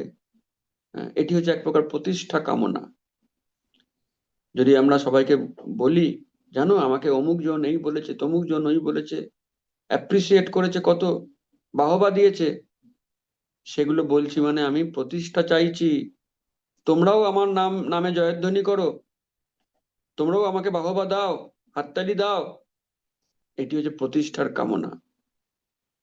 কিন্তু যারা শুদ্ধ ভক্ত তারা সেগুলোই বলেন যেগুলো গুরুদেব তাকে তিরস্কার করেছেন, শাসন করেছেন, সেগুলোই তারা বলেন। যেমন এই প্রসঙ্গে মনে পড়ে, আমার পরমারাধ্যতম গুরু মহারাজ, তাকে ছিল প্রভুপাদ একবার বকেছিলেন। বাটি চচ্চড়ি করতে তিনি ভুল করেছিলেন। আসলে ভুল করেননি। প্রভুপাদের বাটি চচ্চড়ি করার জন্য অনেক লঙ্কা দিতে হতো। প্রভুপাদের পেটটা খারাপ ছিল, তাই জেনে শুনেই তিনি লঙ্কা বেশি দেননি। তখন তাকে প্রভুপাদ খুব বকেছিলেন এবং বলেছিলেন যে তুমি এইটুকুনি মনে রাখতে পারলে না, তোমাকে এত করে শেখালাম, তুমি ভুলে গেলে, তোমার দ্বারা কিচ্ছু হবে না। এরকম অনেক কিছু বলেছিলেন। তো গুরু মহারাজ বারে বারে এইগুলি স্মরণ করতেন, এই বকা, এই তিরস্কার।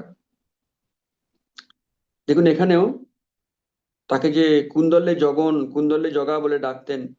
এখন যদি আমাদেরকে কেউ বলে ঝগড়ুটে, বিশেষ করে যদি কোনো মহিলাকে বলে ঝগড়ুটে, তো তার নিশ্চয়ই এটা খুব আনন্দের খবর লাগবে না। তিনি অবশ্যই আরো প্রবলতর ঝগড়া দ্বারা সেই বদনামটাকে মুছতে চাইবেন।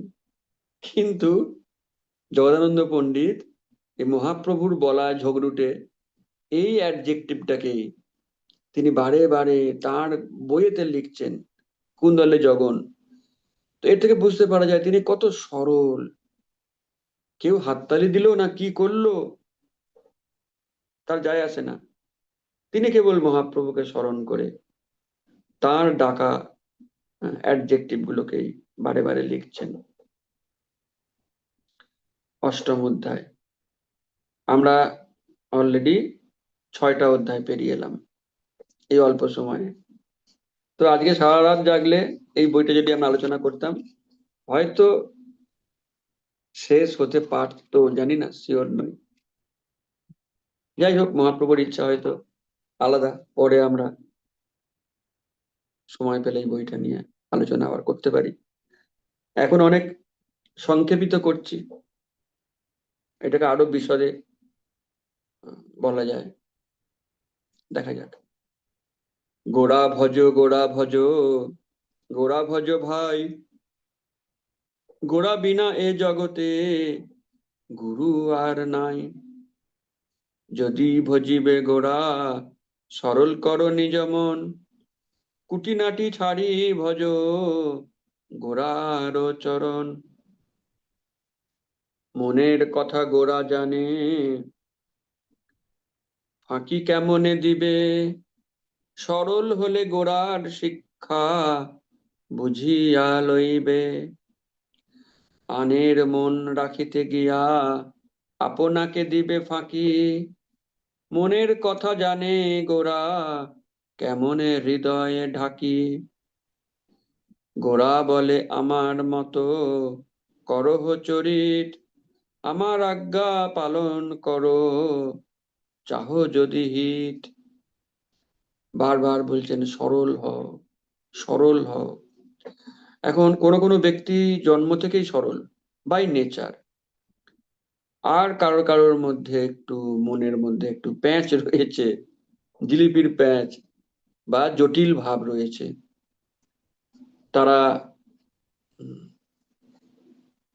ভক্ত হওয়ার পরেও সেই অভ্যাস চট করে ছাড়তে পারে না। একটা ফ্যান জোরে ঘুরছে, সুইচটা অফ করলেই যেমন সঙ্গে সঙ্গে থেমে যায় না, সময় লাগে। তেমনি যারা ভক্ত হওয়ার আগে একটু জটিল কুটিল ছিল, মনের মধ্যে অনেক প্যাঁচ ছিল, আর এর করা ওকে বলে, ওর কথা একে বলে, হ্যাঁ, এরকম স্বভাব ছিল, ভক্ত হওয়ার পরেও তারা চট করে সেই স্বভাব ত্যাগ করতে পারে না। তারা সেই স্বভাব শুদ্ধ চলে আসে নিয়ে ভক্তি জীবনে। তার ফলে আমরা দেখতে পাই কোনো কোনো ভক্তের মধ্যে এই স্বভাবটা রয়ে যায়, প্রতিষ্ঠা কামনা রয়ে যায়, জটিল ভাব রয়ে যায়, কপটতা রয়ে যায়। তবে এখন যদি সে নিজে চায় আমি এখান থেকে বেরিয়ে আসব, সে বেরিয়ে আসতে পারে। আর যদি সে নিজেই এটাকে এনজয় করতে চায়, মনে করে বেশ তো আমি বাহবা পাচ্ছি, হাততালি পাচ্ছি, এইভাবেই চালিয়ে যাব, মহাপ্রভুর কাছে ফাঁকি দেওয়া সম্ভব নয়। মনের কথা গোড়া জানে, ফাঁকি কেমনে দিবে। ফাঁকি দেওয়া সম্ভব নয়। এরকম মনোভাব হলে মহাপ্রভুর আশীর্বাদ থেকে সে বঞ্চিত হবে। গোরার আমি মুখে বলিলে নাহি চলে, গোরার আচার গোরার বিচার লইলে ফল ফলে। লোক দেখানো গোরা ভজা তিলক মাত্র ধরি, গোপনেতে অত্যাচার গোরা ধরে চুরি। অধঃপতন হবে ভাই হইলে কুটিনাটি। স্ক্রিন শেয়ার করছেন না মাতাজি? নাম অপরাধে তোমার ভজন হবে মাটি, নাম লইয়া যে করে পাপ হয় অপরাধ। এর মতো ভক্তি আর আছে কি বা বাদ। তাই মুখে আমি মহাপ্রভুর ভক্ত, আমি গৌরাঙ্গের অনুগামী, এটা বলে কোনো লাভ নেই। বরং মহাপ্রভুর যে শিক্ষা, আচার বিচার, সেগুলি গ্রহণ করতে হবে। লোক দেখিয়ে এখানে কোনো সুবিধা হবে না। অনেক ভক্ত আছে যারা কেবল লোক দেখাবার জন্য তিলক পরে, দ্বাদশ সঙ্গেও পড়ে না, কেবল কপালে পড়ে, কিন্তু বৈষ্ণবের কোনো নিয়ম মানে না। তাই এইরকম তিলক পরে কি লাভ? মহাপ্রভুর সঙ্গে এসব ছলনা করে কোনো লাভ হবে না, ভজনটাই মাটি হবে। এবং যে নাম করেও নামের অপরাধ শুদ্ধ নাম করে, তার নাম করে প্রেম লাভ সম্ভব নয়। নাম করিতে কষ্ট নাই, নাম সহজ ধন, ওষ্ঠ স্পন্দ মাত্রে হয় নামেরও কীর্তন। তাহাও না হয় যদি হয় নামেরও স্মরণ, তুণ্ড বন্ধে চিত্র ভ্রংশে শ্রবণ তবু হয়, সর্বপাপ ক্ষয়ে জীবের মুখ্য ফলদয়। বহু জন্ম অর্চনেতে এই ফল ধরে, কৃষ্ণ নাম নিরন্তর তুণ্ডে নিত্য করে। কর্মজ্ঞান যোগাদির সেই শক্তি নহে, বিধি ভঙ্গ দোষে ফল হীন শাস্ত্রে কহে। সেসব ছাড়ো ভাই নাম করো সার, অতি অল্প দিনে তবে জিনিবে সংসার। তাহলে এখানে বলছে নাম করতে কোনো তো কষ্ট নেই, নাম করতে কোনো টাকা লাগে না, পরিশ্রম করতে হয় না, বুদ্ধির দরকার নেই, এত সহজ সরল পন্থা। শুধু একটু মন দিয়ে হরে কৃষ্ণ কৃষ্ণ কৃষ্ণ হরে হরে, হরে রাম রাম রাম হরে হরে, এইটুকুনি নাম করতে কোথায় কষ্ট, কোথায় সমস্যা? আর যদি তাতেও সমস্যা কারোর হয় যে নাম উচ্চারণ করলে বাড়িতে বকাবকি করছে, নামের স্মরণ করো, নামে স্মরণ করলেও কিছুটা ফল পাওয়া যাবে। করতে হবে। যদি কেউ দিনরাত কৃষ্ণের নাম করতে পারে, তাহলে কর্ম জ্ঞান যোগ তাদের যা ফল দান করার ক্ষমতা, তার থেকেও সে অনেক অনেক বেশি ফল পাবে। কর্ম জ্ঞান যোগের আর কি ক্ষমতা? নামের ক্ষমতা তার থেকে অনেক বেশি। তাই তিনি বলছেন নামটা কি সার হিসাবে ধরো, তাহলে অতি অল্পেই তুমি সংসারকে জয় করতে পারবে।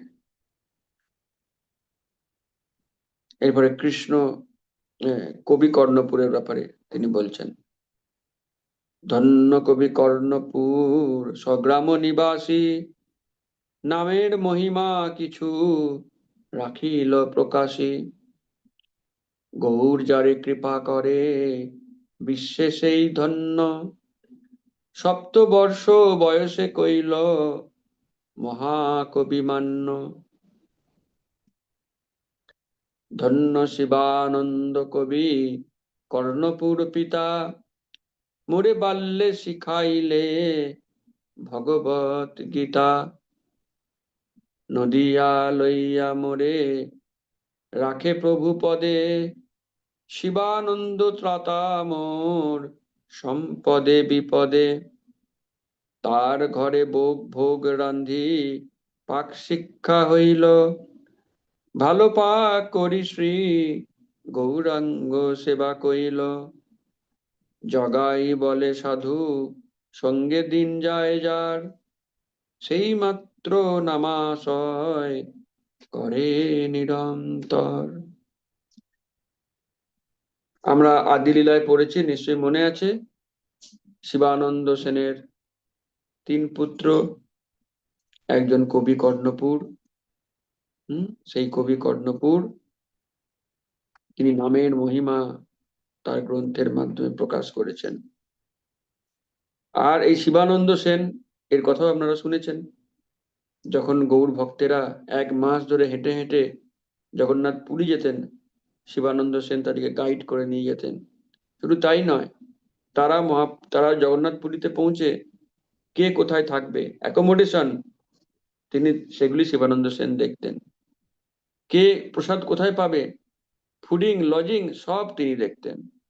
সেই শিবানন্দ সেনের ব্যাপারে এখানে বলছেন যে সেই শিবানন্দ সেনই জগদানন্দ পণ্ডিতকে রান্না করা শিখিয়েছেন, ভগবত গীতা শিখিয়েছেন। তাই তার প্রতি তিনি অন্তরের কৃতজ্ঞতা জানাচ্ছেন। তো আজকে আমরা এই 8ম অধ্যায় পর্যন্ত আলোচনা করলাম।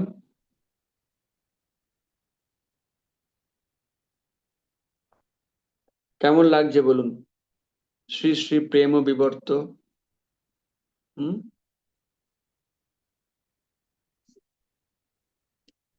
এই গ্রন্থটি যার বাড়িতে নেই, বাড়িতে সংগ্রহ করবেন, কেমন? আর অস্ট্রেলিয়ার ভক্তরা যদি চান, আমি যখন যাব 1 বান্ডিল নিয়ে যাব, ছোট বই, বেশি ওয়েট হবে না, তো আপনাদের সবার জন্য নিয়ে যাব।